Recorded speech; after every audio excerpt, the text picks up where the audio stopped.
ರಂಗಭೂಮಿ ಉಡುಪಿಯ ರಂಗಭೂಮಿ ರಂಗೋತ್ಸವ ಇಂದಿನಿಂದ 3 ದಿನಗಳ ಕಾಲ ಇಲ್ಲಿ ನಡೆಯಲಿಕ್ಕಿದೆ. ಇಂದು ಉದ್ಘಾಟನಾ ಸಮಾರಂಭ ಹಾಗೂ ರಂಗಭೂಮಿ ಪ್ರಶಸ್ತಿ 2026 ಕಾರ್ಯಕ್ರಮ ಇಲ್ಲಿ ನಡೆಯಲಿಕ್ಕಿದೆ. ಬಂದಿರುವಂತಹ ಅಭ್ಯಾಗತರನ್ನು, ಅತಿಥಿ ಗಣ್ಯರನ್ನು ಡಾಕ್ಟರ್ ಎಚ್.ಎಸ್. ಬಲ್ಲಾಳ್ ಸಹ ಕುಲಾಧಿಪತಿಗಳು ಮಾಹೆ ಮಣಿಪಾಲ ಸರ್ ತಮ್ಮನ್ನು ಅತ್ಯಂತ ಪ್ರೀತಿ ಗೌರವದಿಂದ ವೇದಿಕೆಗೆ ಆಹ್ವಾನಿಸ್ತಾ ಇದ್ದೇನೆ. ಹಾಗೆ ರಂಗಭೂಮಿ ಪ್ರಶಸ್ತಿ 2020 ರಂಗಭೂಮಿಯಿಂದ ಸ್ವೀಕರಿಸಲಿಕ್ಕಿರುವಂತಹ ಹಿರಿಯ ರಂಗಕರ್ಮಿಗಳು, ನಾಟಕಕಾರರು, ಚಿಂತಕರು ಆಗಿರುವಂತಹ ಶ್ರೀಯುತ ಪ್ರಸನ್ನ ಸರ್ ಅವರನ್ನು ತುಂಬು ಗೌರವದಿಂದ ವೇದಿಕೆಗೆ ಆಹ್ವಾನಿಸ್ತಾ ಇದ್ದೇನೆ. ಹಾಗೆ ಅಭಿನಂದನಾ ನುಡಿಗಳನ್ನು ಆಡಲಿಕ್ಕಿರುವಂಥ ಸಂಯುಕ್ತ ಕರ್ನಾಟಕ ಪತ್ರಿಕೆಯ ಸಂಪಾದಕ ಮಂಡಳಿಯ ಗೌರವ ಸಲಹೆಗಾರ ಆಗಿರುವಂಥ ಶ್ರೀಯುತ ರಾಜನ್ ಹುಣಸವಾಡಿ ಸರ್ ತಮ್ಮನ್ನು ಕೂಡ ಅತ್ಯಂತ ಗೌರವದಿಂದ ವೇದಿಕೆಗೆ ಆಹ್ವಾನಿಸ್ತಾ ಇದ್ದೇನೆ. ಹಾಗೆ ಇಂದಿನ ಮುಖ್ಯ ಅಭ್ಯಾಗತರಾಗಿರುವಂತಹ ಉಡುಪಿಯ ಮಾಜಿ ಶಾಸಕರಾಗಿರುವಂಥ ಶ್ರೀಯುತ ಕೆ ರಘುಪತಿ ಭಟ್ ಹಾಗೂ MGM ಕಾಲೇಜಿನ ಪ್ರಾಂಶುಪಾಲರಾದಂಥ ಶ್ರೀಮತಿ ವನಿತಾ ಮಯ್ಯ ಮೇಡಮ್ ತಮ್ಮನ್ನು ತುಂಬ ಪ್ರೀತಿಯಿಂದ ವೇದಿಕೆಗೆ ಆಹ್ವಾನಿಸ್ತಾ ಇದ್ದೇನೆ. ಇವರೆಲ್ಲರನ್ನು ರಂಗಭೂಮಿಯ ಅಧ್ಯಕ್ಷರಾದಂಥ ಡಾಕ್ಟರ್ ತಲ್ಲೂರು ಶಿವರಾಮ್ ಶೆಟ್ಟಿಯವರು ಅತ್ಯಂತ ಪ್ರೀತಿಯಿಂದ ವೇದಿಕೆಗೆ ಕರೆತಂದಿದ್ದಾರೆ. ಇದು ಆರಂಭ ಮಾಡಲಿಕ್ಕಿದ್ದೇವೆ. ಪಾಡಿಗಾರ್ ಲಕ್ಷ್ಮೀನಾರಾಯಣ್ ಉಪಾಧ್ಯಾಯ ಇವರಿಂದ ಪ್ರಾರ್ಥನೆ. ಉಡುಪಿನ ಕೃಷ್ಣ ಸಕಲ ಜಗದೀಶ ಬಿಡದನ್ನ ಸಲವೋ ಮಧ್ವಹೃದಯವಾಸ. ಉಡುಪಿನ ಕೃಷ್ಣ ವಿಕಸಿತ ನಯನ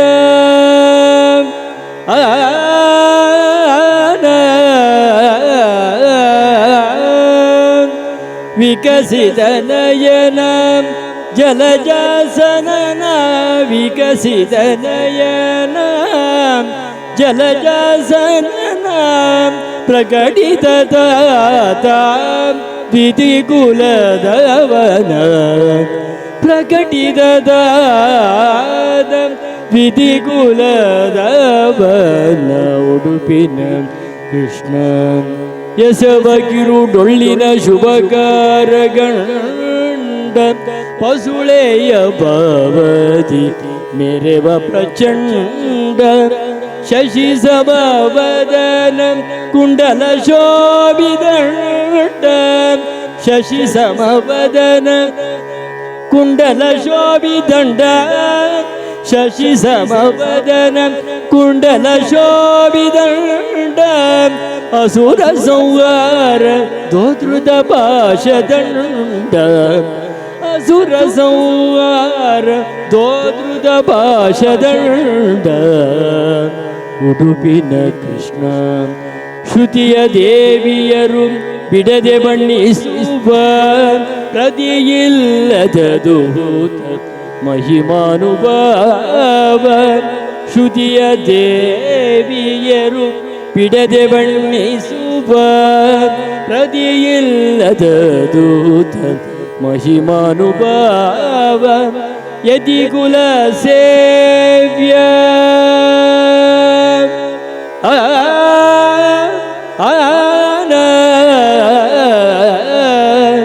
ಹರಿ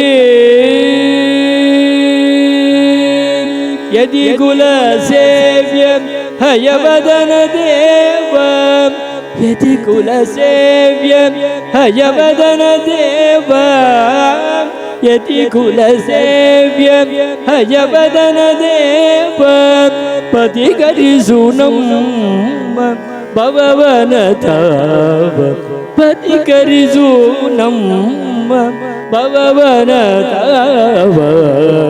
ಉಡುಪಿನ ಕೃಷ್ಣ ಸಕಲ ಜಗದೀಶ ಬಿಡದೆನ್ನ ಸಲವೋ ಮಧ್ವಹೃದಯವಾಸ. ಉಡುಪಿನ ಕೃಷ್ಣ ಉಡುಪಿನ ಕೃಷ್ಣ ಉಡುಪಿನ ಕೃಷ್ಣ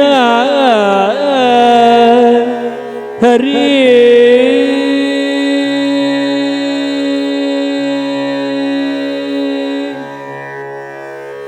ಉಪಸ್ಥಿತರಿರುವಂತಹ ಗಣ್ಯ ಮಾನ್ಯರನ್ನು, ಅಭ್ಯಾಗತರನ್ನು ಹಾಗೂ ತಮ್ಮೆಲ್ಲರನ್ನ ಅತ್ಯಂತ ಪ್ರೀತಿಯಿಂದ ಸ್ವಾಗತಿಸಿ ಪ್ರಾಸ್ತಾವಿಕ ನುಡಿಗಳನ್ನು ಆಡಲಿಕ್ಕಿದ್ದಾರೆ ರಂಗಭೂಮಿಯ ಪ್ರಧಾನ ಕಾರ್ಯದರ್ಶಿಗಳಾದಂತಹ ಪ್ರದೀಪ್ ಚಂದ್ರ ಕುತ್ಪಾಡಿಯವರು.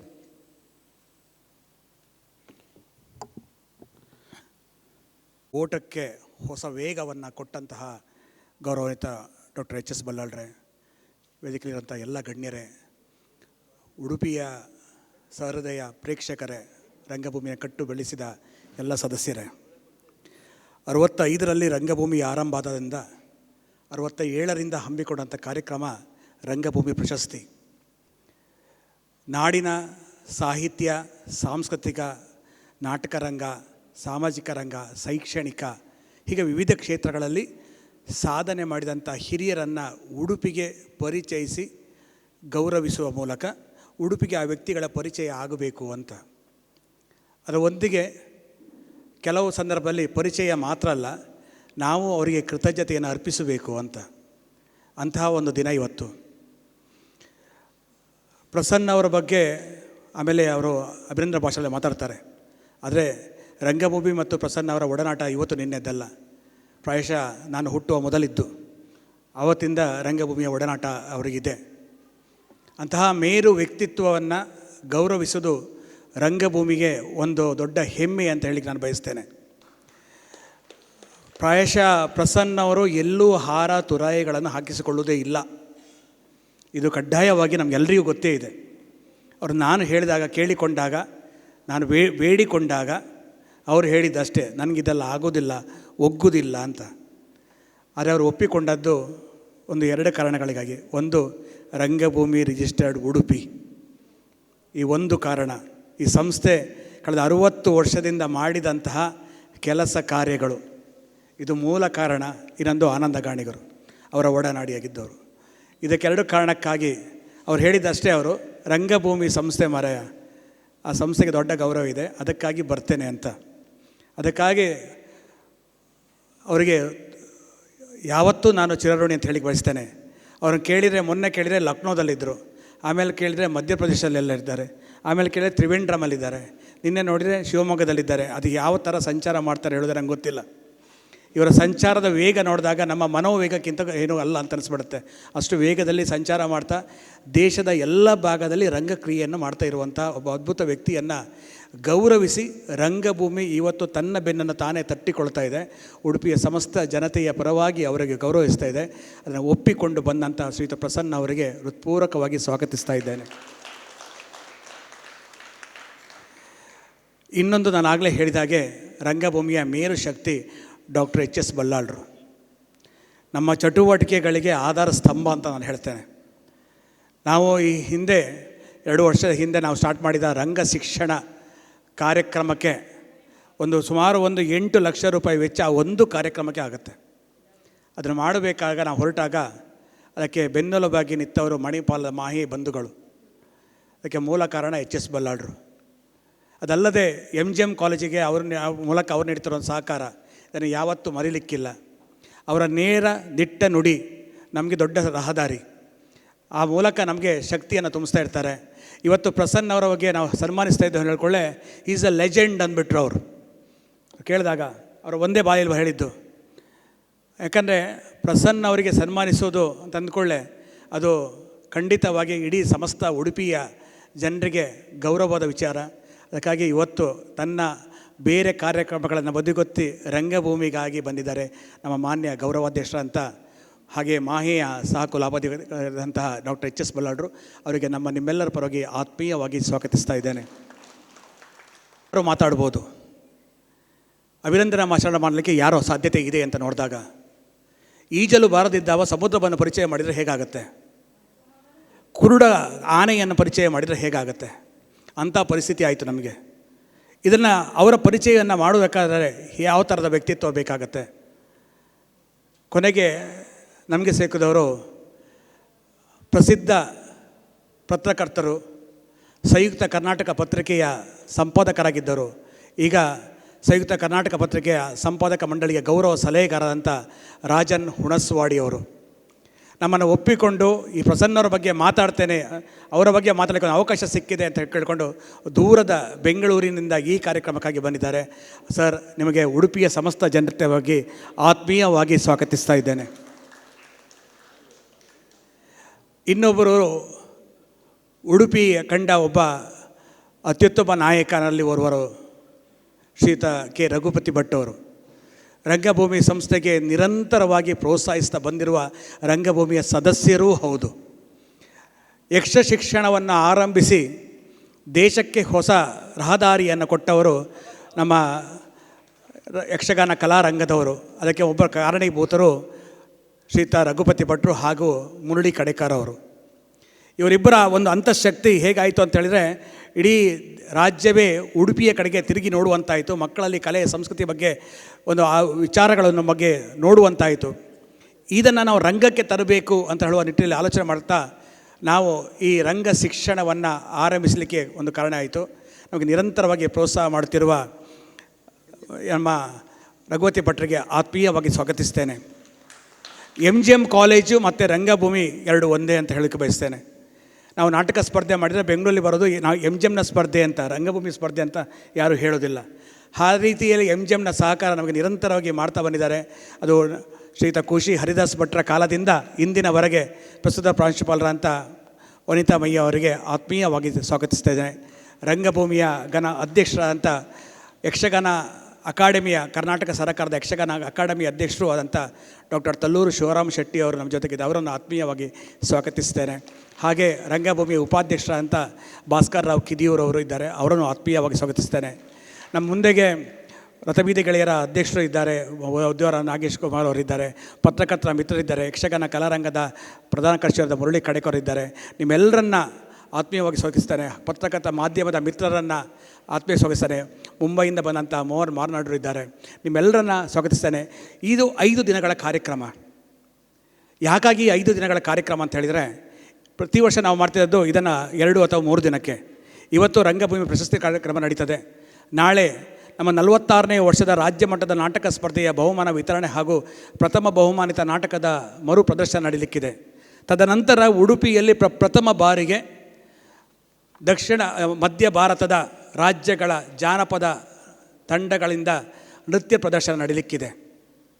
ದೂರದ ಮಧ್ಯಪ್ರದೇಶ, ಛತ್ತೀಸ್ಗಢ, ಹಾಗೆ ನಮ್ಮ ಮಹಾರಾಷ್ಟ್ರ, ಆಂಧ್ರ ಪ್ರದೇಶ್, ತೆಲಂಗಾಣ, ಕರ್ನಾಟಕ, ಇಲ್ಲಿಯ ಮೂಲ ಜಾನಪದ ನೃತ್ಯದ ಕಲಾವಿದರು ನಾಳಿಂದ ಬರಲಿಕ್ಕಿದ್ದಾರೆ. ಸುಮಾರು 90 ಕಲಾವಿದರು ಉಡುಪಿಗೆ ಬರ್ತಾ ಇದ್ದಾರೆ. ಅವರೆಲ್ಲರೂ 3 ದಿನಗಳ ಕಾಲ ಅದ್ಭುತವಾದ ಜಾನಪದ ನೃತ್ಯದ ಪ್ರಕಾರಗಳ ಅನಾವರಣ ಈ ವೇದಿಕೆಯಲ್ಲಿ ಆಗಿದೆ. ಒಂದು ದೊಡ್ಡ ಕಾರ್ಯಕ್ರಮ. ಈ ವೇದಿಕೆಯಲ್ಲಿ ನಾವು ಸೌತ್ ಸೆಂಟ್ರಲ್ ಕಲ್ಚರಲ್ ಝೋನ್ ನಾಗ್ಪುರದವರ ಸಹಕಾರದೊಂದಿಗೆ ಮಾಡ್ತಾ ಇದ್ದೇವೆ. ಈ ಕಾರ್ಯಕ್ರಮಕ್ಕೆ ನೀವು ಆದಷ್ಟು ಹೆಚ್ಚಿನ ಸಂಖ್ಯೆಯಲ್ಲಿ ಮಕ್ಕಳನ್ನು ಕರ್ಕೊಂಡು ಬನ್ನಿ ಅಂತ ಹೇಳ್ತಾ ಇಂದಿನ ಕಾರ್ಯಕ್ರಮಕ್ಕೆ ಬಂದಂಥ ನಿಮ್ಮೆಲ್ಲರನ್ನ ಆತ್ಮೀಯವಾಗಿ ಸ್ವಾಗತಿಸಿದ್ದೇನೆ. ನಮಸ್ಕಾರ. ಅಂತಹ ಎಲ್ಲ ಗಣ್ಯ ಮಾನ್ಯರನ್ನು ನಮ್ಮ ರಂಗಭೂಮಿಯ ಅಧ್ಯಕ್ಷರು ಇದೀಗಾಗಲೇ ಹೂ ಹಾಗೂ ಶಾಲನ್ನು ನೀಡುವುದರ ಮೂಲಕ ಪ್ರೀತಿಯಿಂದ ಸ್ವಾಗತಿಸಿದ್ದಾರೆ. ಇದೀಗ ಕಾರ್ಯಕ್ರಮದ ಮುಖ್ಯ ಘಟ್ಟಕ್ಕೆ ಬರ್ತಿದ್ದೇವೆ, ಉದ್ಘಾಟನಾ ಕಾರ್ಯಕ್ರಮ.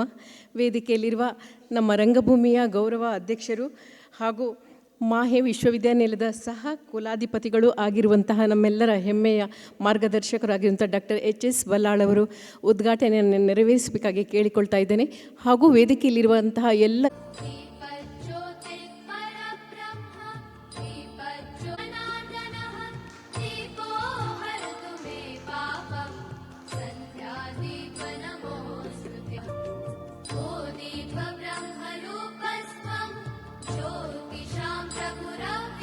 ಈ ಪ್ರಶಸ್ತಿಯನ್ನು ಸ್ವೀಕರಿಸಲಿಕ್ಕಿರುವವರು ಹಿರಿಯ ರಂಗಕರ್ಮಿಗಳು, ಚಿಂತಕರು ಆಗಿರುವಂತಹ ಶ್ರೀಯುತ ಪ್ರಸನ್ನ ಅವರು. ಇವ್ರ ಬಗ್ಗೆ ಈಗಾಗಲೇ ನಮ್ಮ ಪ್ರಧಾನ ಕಾರ್ಯದರ್ಶಿಗಳು ಹೇಳಿದ್ದಾರೆ ಮಾತನ್ನು. ರಂಗಭೂಮಿ ಹಾಗೂ ಸರ್ ಅವರಿಗೆ ಇರುವ ನಂಟು ಬಹಳ ಹಳೆಯದು. ಅವರು ರಂಗಭೂಮಿಯ ಜೊತೆಗೆ ಅವಿನಾಭಾವ ಸಂಬಂಧವನ್ನು ಹೊಂದಿದ್ದವರು. ನಮ್ಮ ಕಾಲೇಜು ರಂಗಭೂಮಿ ಮಕ್ಕಳ ಉದ್ಘಾಟನಾ ಕಾರ್ಯಕ್ರಮಕ್ಕೂ ಸರ್ ಬಂದಿದ್ದರು. 50ನೇ ವರ್ಷದ ಸಮಾರೋಪ ಸಮಾರಂಭಕ್ಕೂ ಮೈಸೂರಿನಿಂದ ಬೆಳಿಗ್ಗೆ ಹೊರಟು ಮಧ್ಯಾಹ್ನ ಇಲ್ಲಿಗೆ ಬಂದು ಕಾರ್ಯಕ್ರಮವನ್ನು ನೆರವೇರಿಸಿ ಕೊಟ್ಟಂಥವರು ಸರ್ ಅವರು. ರಂಗಭೂಮಿಯ ಬಗ್ಗೆ ವಿಶೇಷ ಅಭಿಮಾನವನ್ನು ಹೊಂದಿದವರು. ಇದೀಗ ಅವರಿಗೆ ಅಭಿನಂದನಾ ಸಮಾರಂಭ ನಡೀಲಿಕ್ಕಿದೆ. ಅದಕ್ಕೂ ಮುಂಚೆ ಅಭಿನಂದನಾ ನುಡಿಗಳನ್ನು ಆಡಲಿಕ್ಕಿದ್ದಾರೆ ಶ್ರೀಯುತ ರಾಜನ್ ಹುಣಸವಾಡಿಯವರು. ಇವರು ಸಂಯುಕ್ತ ಕರ್ನಾಟಕದ ಸಂಪಾದಕ ಮಂಡಳಿಯ ಗೌರವ ಸಲಹೆಗಾರರು ಆಗಿದ್ದಾರೆ. ಸರ್, ತಮಗೆ ವೇದಿಕೆ. ಸಂಜೆಯ ಸಭೆಗೆ ಸಾಷ್ಟಾಂಗ. ವೇದಿಕೆಯ ಮೇಲೆ ವಿರಾಜಮಾನರಾಗಿರುವಂಥ ಸಕಲ ಗಣ್ಯಮಾನ್ಯರಿಗೂ, ವೇದಿಕೆಯ ಮುಂದೆ ಸಮಾರಂಭದ ಕಳೆಯನ್ನು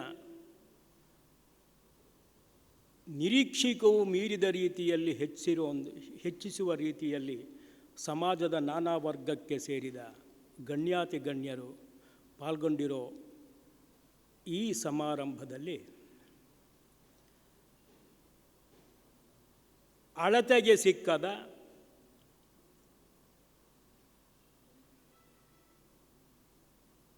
ಕಲೆಯ ವಿಜ್ಞಾನಕ್ಕೆ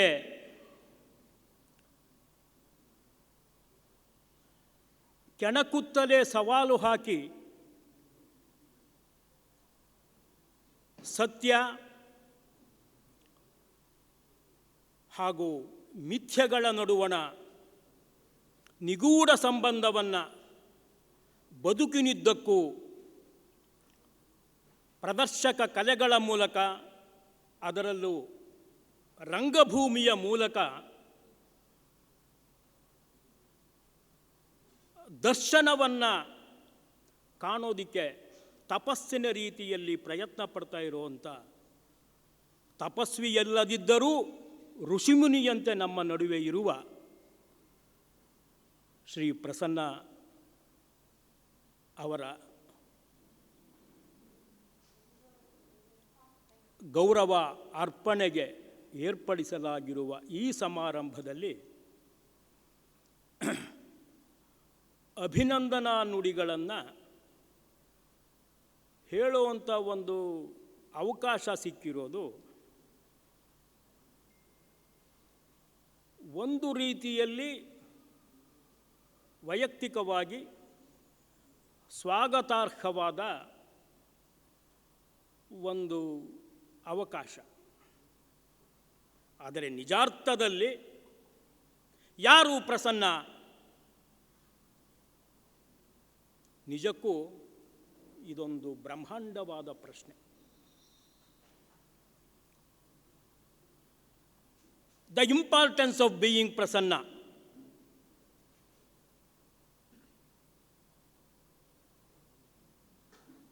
ಸ್ನೇಹಿತರೆ, ಈ ಪ್ರಶ್ನೆಗೆ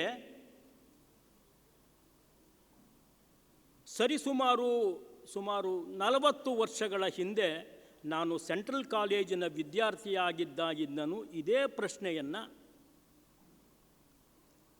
ಒಂದು ಅಧ್ಯಯನದ ರೀತಿಯಲ್ಲಿ ಪ್ರಸನ್ನ ಅವರನ್ನು ದೂರದಿಂದ ಅಥವಾ ಹತ್ತಿರದಿಂದ ಅಥವಾ ತಟಸ್ಥ ಮಾರ್ಗದಲ್ಲಿ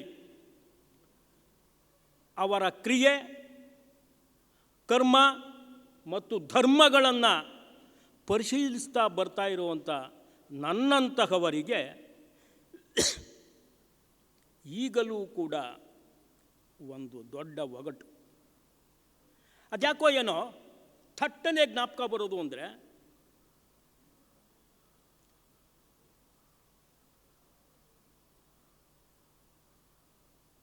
ಪ್ರಸನ್ನ ಅವರು ಯಾವುದೇ ಈ ರೀತಿಯ ಗೌರವ, ಪ್ರಶಸ್ತಿ, ಆರಾಧನೆ ಇವುಗಳನ್ನು ಸುಲಭವಾಗಿ ಒಪ್ಪಿಕೊಳ್ಳುವಂತಹ ವ್ಯಕ್ತಿ ಅಲ್ಲ, ಮೊದಲಿಂದನೂ ಅಷ್ಟು. ಯಾಕಂದರೆ ಈಗ ನಾವು ಬರ್ತಾ ನೇರವಾಗಿ ಅಲ್ದಿದ್ರೂ ಸುಮ್ಮನೆ ಮಾತಾಡ್ತಾ ಬರ್ತಿರ್ಬೇಕಾದ್ರೆ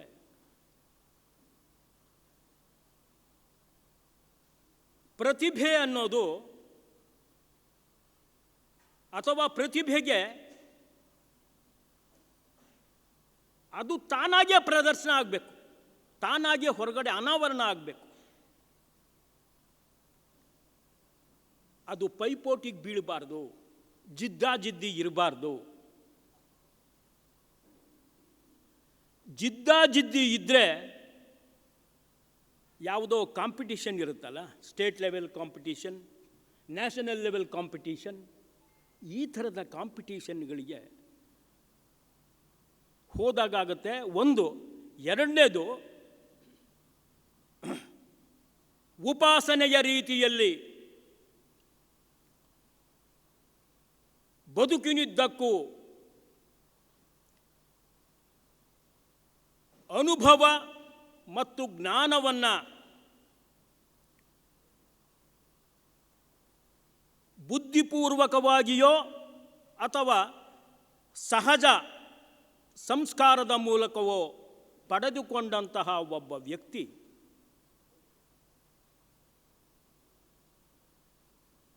ಆ ಸಂಸ್ಕಾರಯುತ ಪ್ರತಿಭೆಯನ್ನು ಕಾಂಪಿಟೀಷನ್ನಿಗೆ ಕಳಿಸಿದರೆ ಅದು ಇಡೀ ಒಂದು ಸಮಾಜಕ್ಕೆ, ಸಮಾಜದ ಬುದ್ಧಿಮತ್ತೆಗೆ, ಬೌದ್ಧಿಕತೆಗೆ ಅವಮಾನ ಮಾಡಿದಾಗತ್ತೆ. ಇದು ಸಾಮೂಹಿಕವಾಗಿ ನಾವು ಎಸಗುವಂಥ ಒಂದು ಅವಮಾನ ಅಂತ. ನನಗೆ ಗೊತ್ತಿರುವ ರೀತಿಯಲ್ಲಿ ಪ್ರಸನ್ನ ಅವರು ತಮ್ಮನ್ನು ಯಾರ ಜೊತೆಯಲ್ಲಿಯೂ ಹೋಲಿಸಿಕೊಳ್ಳುವ ಸ್ವಭಾವದವರಲ್ಲ. ಹಾಗೆಯೇ ಅವರನ್ನು ಗಮನಿಸ್ತಿರೋರು ಯಾರೇ ಆಗಿರಲಿ, ಪ್ರಸನ್ನ ಅವರನ್ನು ಇನ್ನೊಬ್ಬರ ಜೊತೆ ತಕ್ಕಡಿಲಿ ತೂಗುವಂಥ ಕೆಲಸವನ್ನು ಎಂದೂ ಮಾಡಿದವಂಥವ್ರಲ್ಲ.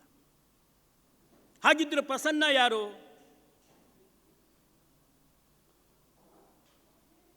ಜಗತ್ತಿನ ಮಹಾರಂಗನಾಯಕ ಶೇಕ್ಸ್ಪಿಯರ್ ಹೇಳ್ತಾನೆ, ವರ್ಲ್ಡ್ ಇಸ್ ದ ಸ್ಟೇಜ್, ಜಗತ್ತೇ ಒಂದು ರಂಗಭೂಮಿ.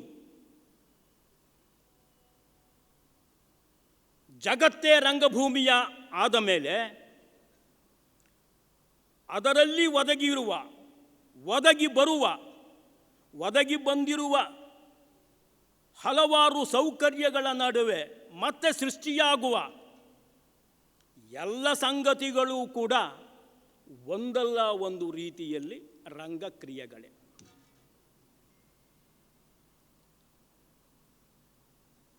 ಥಟ್ಟನೆ ನೋಡಿ, ಪ್ರಸನ್ನ ಅವರಿಗೆ ಯಾವುದೇ ರಂಗಭೂಮಿಯ ಹಿನ್ನೆಲೆ ಇಲ್ಲ, ಪರಂಪರೆಯಿಂದ ಬಂದಂಥವರಲ್ಲ. ಶಿವಮೊಗ್ಗ ಮೂಲದ, ಚಿತ್ರದುರ್ಗ ದಾವಣಗೆರೆಯಲ್ಲಿ ಓದಿದ, ರಂಗಭೂಮಿಯ ನಂಟೆ ಇಲ್ಲದೆ ಇರುವಂಥ ಒಬ್ಬ ವ್ಯಕ್ತಿ ಸೆಂಟ್ರಲ್ ಕಾಲೇಜಿನ ವಿಜ್ಞಾನದ ವಿದ್ಯಾರ್ಥಿಯಾಗಿ ನಿರೀಕ್ಷೆಗೂ ಮೀರಿದ ರೀತಿಯಲ್ಲಿ ಯಾವ್ಯಾವ ಸ್ಥಾನಗಳನ್ನು ಅಲಂಕರಿಸಬಹುದಾಗಿತ್ತೋ, IIT ವಿದ್ಯಾರ್ಥಿಯಾಗಿ ಯಾವ್ಯಾವ ಗಣ್ಯ ಸ್ಥಾನಗಳನ್ನು ಅನುಭವಿಸಬಹುದಾಗಿತ್ತೋ, ಇಷ್ಟೆಲ್ಲವನ್ನೂ ನಿರಾಕರಿಸಿ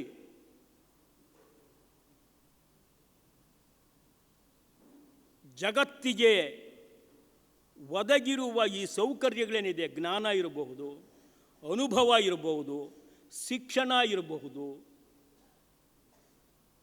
ಮಾನ ಇರಬಹುದು, ಅವಮಾನ ಇರಬಹುದು, ಈ ಮನುಷ್ಯತ್ವದ ನಾನಾ ಪೊರೆಗಳನ್ನು, ಅದರ ಅರ್ಥಗಳನ್ನು, ಅದರ ಅನರ್ಥಗಳನ್ನು ಗುಣಿಸಿ, ಭಾಗಿಸಿ, ಕೂಡಿ, ಕಳೆದು ಅದರ ಶೇಷದಲ್ಲಿ ಅರ್ಥಗಳನ್ನು, ಪರಿಹಾರಗಳನ್ನು ಕಂಡುಕೋತಾ ರಂಗಭೂಮಿಯಲ್ಲಿ ಒಂದು ಸ್ಪಷ್ಟವಾದ ವ್ಯಕ್ತಿತ್ವವನ್ನು ಕೇವಲ ಕನ್ನಡ ನಾಡಿನ ಮಟ್ಟದಲ್ಲಿ ಅಲ್ಲ, ಇಡೀ ಭಾರತ ಮಟ್ಟವನ್ನು ಮೀರಿ ಅಂತಾರಾಷ್ಟ್ರೀಯ ಮಟ್ಟದಲ್ಲಿ ಒಂದು ರಂಗಭೂಮಿಯಿಂದ ಮನುಷ್ಯನ ಕಲ್ಯಾಣಕ್ಕೆ, ಮನುಷ್ಯತ್ವದ ಸಾಕ್ಷಾತ್ಕಾರಕ್ಕೆ ಏನೆಲ್ಲ ಮಾಡಬಹುದು ಅನ್ನೋದನ್ನು ತೋರಿಸಿಕೊಟ್ಟಂಥ ಮಹಾ ಸಾಧಕ ಪ್ರಸನ್ನ. ಸರ್ವೇ ಸಾಮಾನ್ಯವಾಗಿ ಕನ್ನಡ ರಂಗಭೂಮಿಯಲ್ಲಿ ಯಾವುದೇ ಒಂದು ಹೊಸ ಪ್ರಯೋಗವನ್ನು ತಂಡಗಳು ತಗೊಂಡ್ರೆ ಈಗ ಅದರ ಮೌಲ್ಯ ಏನಿಲ್ಲ ಅಂದರೂ ಲಕ್ಷದ ಲೆಕ್ಕದಲ್ಲಿ ನಾವು ಮಾತಾಡ್ತೇವೆ. ಆದರೆ ಇಷ್ಟು ದೃಷ್ಟಿಗಳನ್ನು ಹೊಂದಿರುವಂಥ ವೈವಿಧ್ಯಮಯ ಹಿನ್ನೆಲೆ ಇರುವಂಥ ಪ್ರಸನ್ನ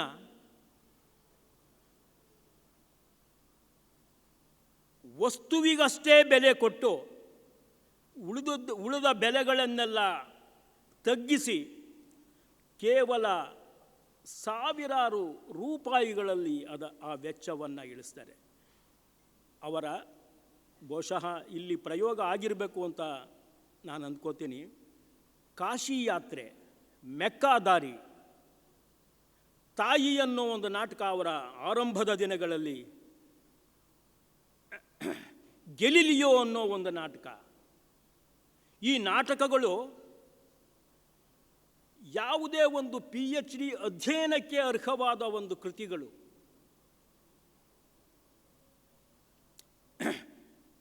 ಯಾವುದೋ ಭೂತಗನ್ನಡಿಯಿಂದ ನಾವು ವ್ಯಕ್ತಿಗಳನ್ನಾಗಲಿ ಅಥವಾ ವಿಷಯಗಳನ್ನಾಗಲಿ ನೋಡಿದಾಗ ವ್ಯಕ್ತಿಯ ನಿಜವಾದ ಸಾಧನೆ, ಅವರ ಸಾಮರ್ಥ್ಯ ಅರ್ಥ ಆಗೋದಿಲ್ಲ. ಅದು ಈಗಿನ ಕಾಲಘಟ್ಟದಲ್ಲಿ ಏನಂದರೆ ಆಪ್ಟಿಕಲ್ ಇಲ್ಯೂಷನ್. ನಮಗೆ ದೃಷ್ಟಿದೋಷ ಅಮರಿಕೊಂಡಿರುವಂಥ ಈ ಸಮಾಜದಲ್ಲಿ ಅಮರಿಕೊಂಡಿರುವಂಥ ಇನ್ನೊಂದು ದೊಡ್ಡ ಸಂಗತಿ ಏನಂದರೆ ವೈಚಾರಿಕತೆಯ ಗುಲಾಮಗಿರಿ. ವೈಚಾರಿಕತೆಯ ಗುಲಾಮಗಿರಿಯಲ್ಲಿ ನಿಜವಾದ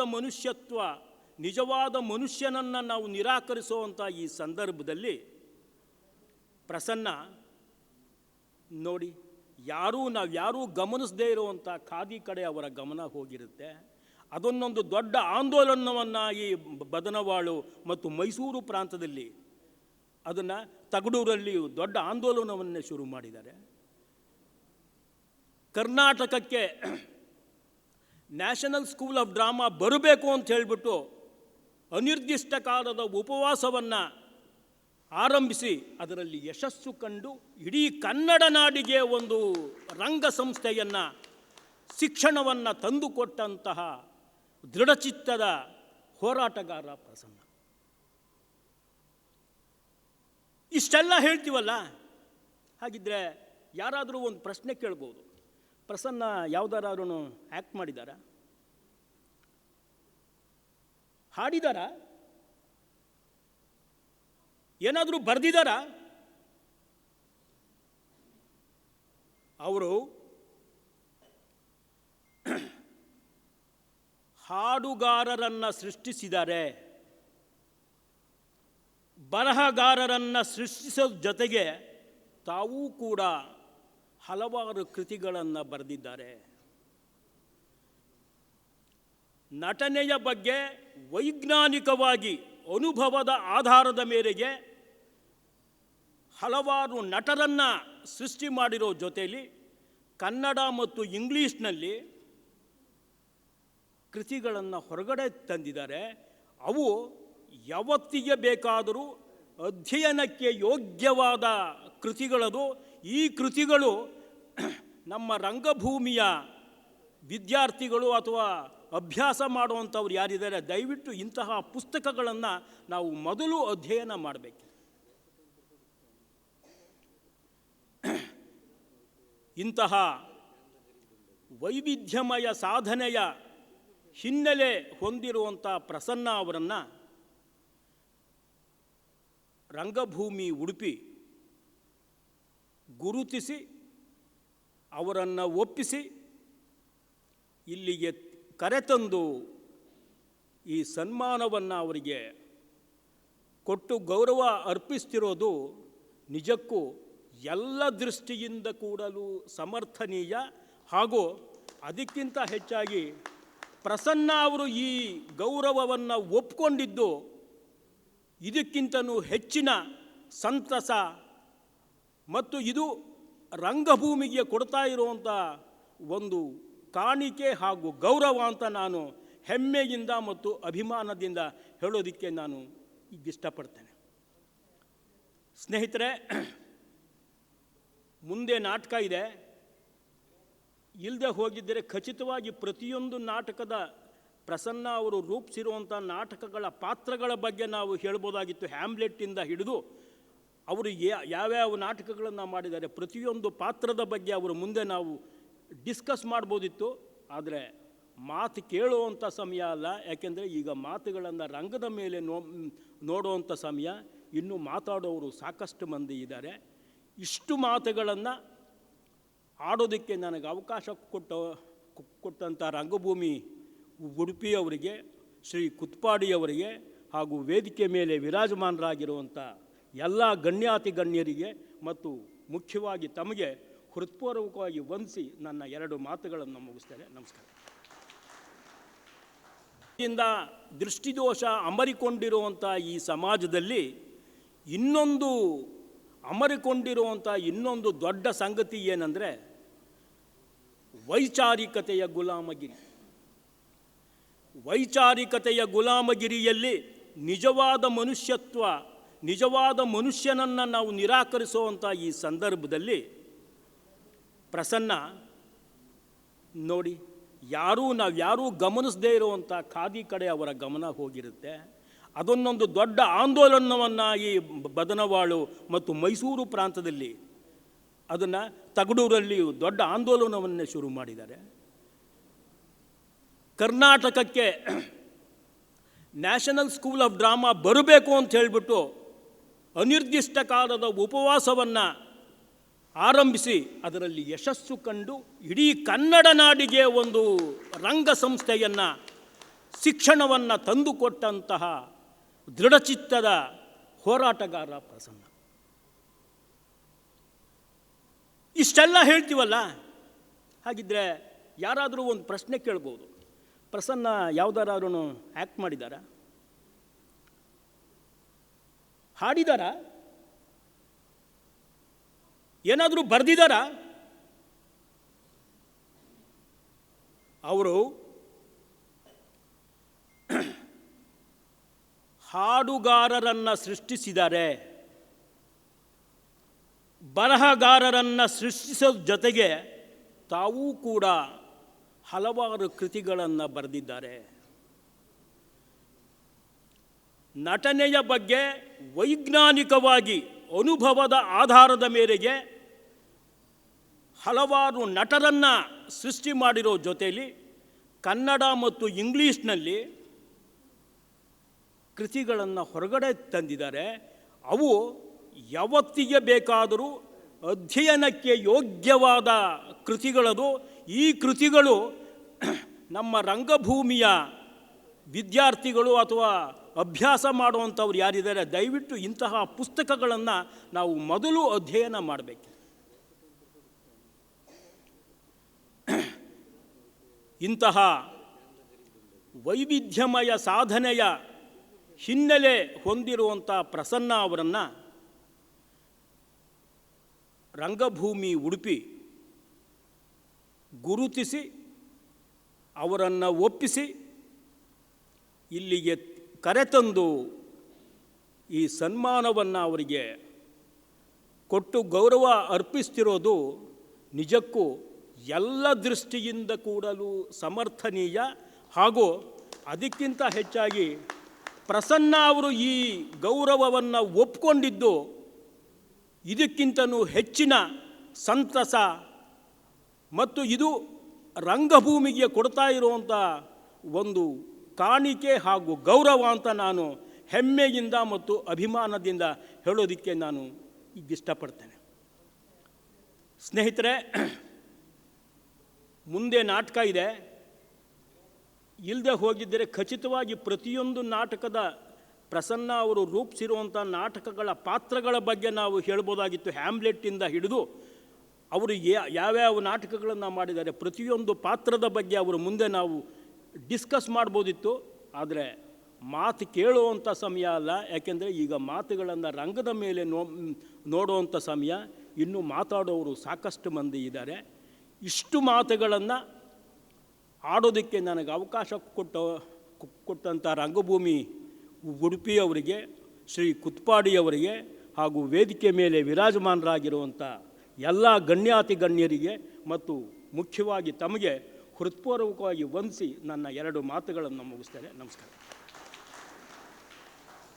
ಅವರ ವ್ಯಕ್ತಿತ್ವದ ಸುಂದರ ಪರಿಚಯವನ್ನು ಮಾಡಿಕೊಟ್ಟಂತಹ ರಾಜನ್ ಹುಣಸವಡಿ ಸರ್ ಅವರಿಗೆ ವಂದನೆಗಳು.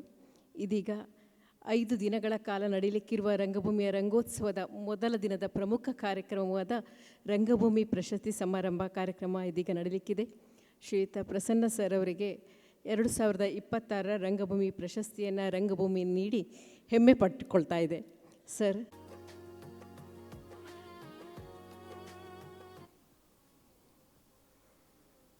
ಬಹುರೂಪಿ ಪ್ರಸನ್ನ ಅವರಿಗೆ ರಾಷ್ಟ್ರೀಯ ನಾಟಕ ಶಾಲೆಯಲ್ಲಿ ಅಧ್ಯಯನ ಮಾಡಿ ದೇಶಾದ್ಯಂತ ಶ್ರೇಷ್ಠ ನಾಟಕ ನಿರ್ದೇಶಕರಾಗಿ ಹೆಸರು ಗಳಿಸಿ ಗುಣಾತ್ಮಕ ನಾಟಕಗಳನ್ನು ರಂಗದ ಮೇಲೆ ಗೆಲ್ಲಿಸಿ ಗಂಭೀರ ಜನಪ್ರಿಯಗಳೆಂಬ ದ್ವಂದ್ವಗಳನ್ನು ಮೀರುವ ರಂಗ ಪ್ರಯೋಗಗಳನ್ನು ನಡೆಸಿ ನಟನೆಯನ್ನು ಹೊಸ ಬಗೆಯಲ್ಲಿ ಅರ್ಥವಿಸುವ ಕುರಿತ ಕಾರ್ಯಕ್ರಮಗಳನ್ನು ಸಂಘಟಿಸಿ ಹೆಗ್ಗೋಡಿನ ಕವಿ ಕಾವ್ಯ ಟ್ರಸ್ಟ್ನ ಪ್ರವರ್ತಕರಾಗಿ ಕನ್ನಡದ ಪ್ರಮುಖ ಲೇಖಕರಾಗಿ ವಿಮರ್ಶಕರಾಗಿ ಶ್ರೇಷ್ಠ ನಾಟಕ ಕೃತಿಗಳ ರಚಯಿತರಾಗಿ ನಟನೆಯ ಕುರಿತ ವೈಚಾರಿಕ ನೆಲೆಯ ಕೃತಿಗಳ ಕರ್ತೃವಾಗಿ ಗಾಂಧಿ ಪಥದ ಪಯಣಿಗರಾಗಿ ಕೈಮಗ್ಗದ ಉತ್ಪನ್ನಗಳ ಪ್ರಚಾರಕರಾಗಿ ಗ್ರಾಮ ಸ್ವರಾಜ್ಯದ ವಕ್ತಾರರಾಗಿ ದೇಶಿ ಚಿಂತನೆಗಳ ರಾಯಭಾರಿಯಾಗಿ ಯಂತ್ರ ನಾಗರಿಕತೆಯ ಟೀಕಾಕಾರರಾಗಿ ಆಡಳಿತದ ಜನವಿರೋಧಿ ಧೋರಣೆಯ ವಿರುದ್ಧ ಧ್ವನಿ ಎತ್ತುವ ಮಹಾ ಮಾನವತಾವಾದಿಯಾಗಿ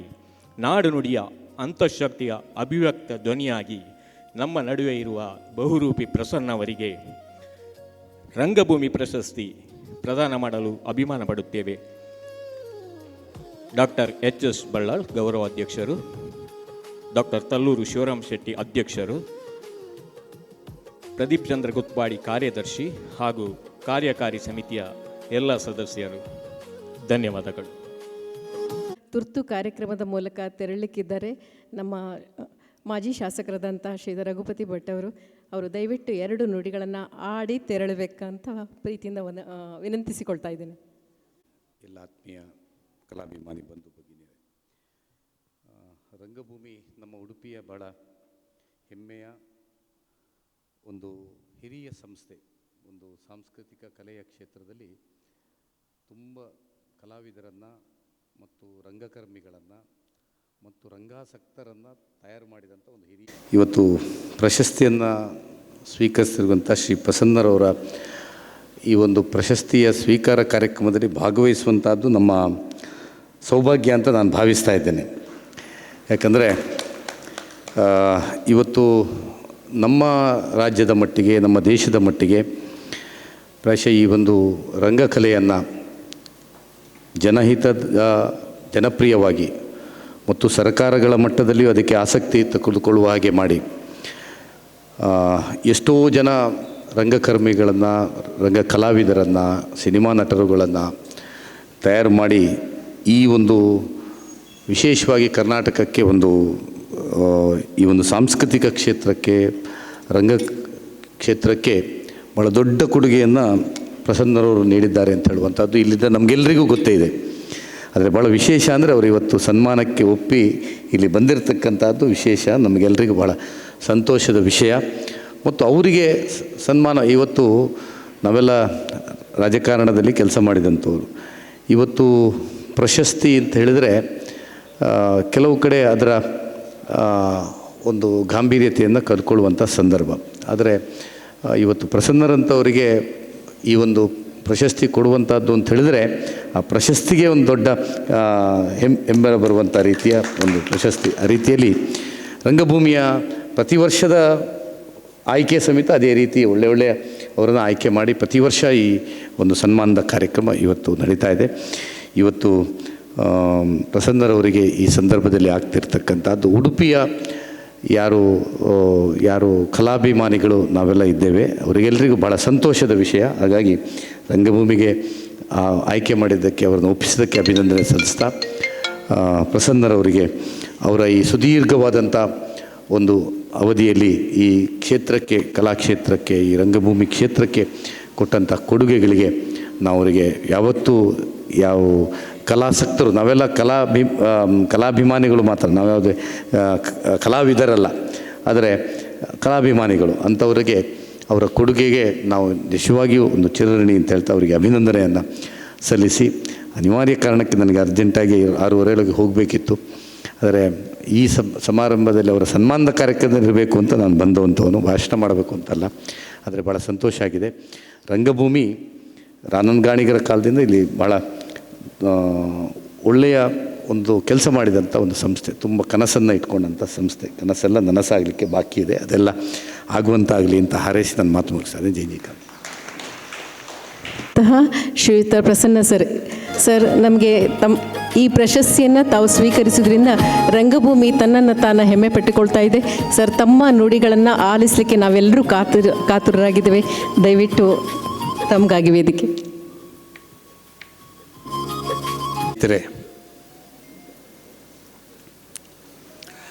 ತುಂಬ ಸಂತೋಷದಿಂದ ಹಾಗೂ ವಿನಯದಿಂದ ನಾನು ಇವತ್ತಿನ ಈ ಪ್ರಶಸ್ತಿಯನ್ನು ಸ್ವೀಕರಿಸ್ತಾ ಇದ್ದೇನೆ. ಉಡುಪಿ ನಮ್ಮೆಲ್ಲರಿಗೆ, ಎಲ್ಲ ರಂಗಕರ್ಮಿಗಳಿಗೆ, ಎಲ್ಲ ಸಂಗೀತಗಾರರಿಗೆ, ಎಲ್ಲ ಕಲಾವಿದರಿಗೆ ಅತ್ಯಗತ್ಯವಾಗಿರುವ ಒಂದು ನಗರ. ನಾನು ರಾಷ್ಟ್ರೀಯ ನಾಟಕ ಶಾಲೆಯ ಶಿಕ್ಷಣವನ್ನು ಮುಗಿಸಿಕೊಂಡು ಬಂದಾಗ ನಮ್ಮ ಕಣ್ಣೆದುರಿಗೆ ಇರ್ತಿದ್ದ 2 ಊರುಗಳು ಅಂದರೆ ಒಂದು ಉಡುಪಿ, ಇನ್ನೊಂದು ಹೆಗ್ಗೋಡು.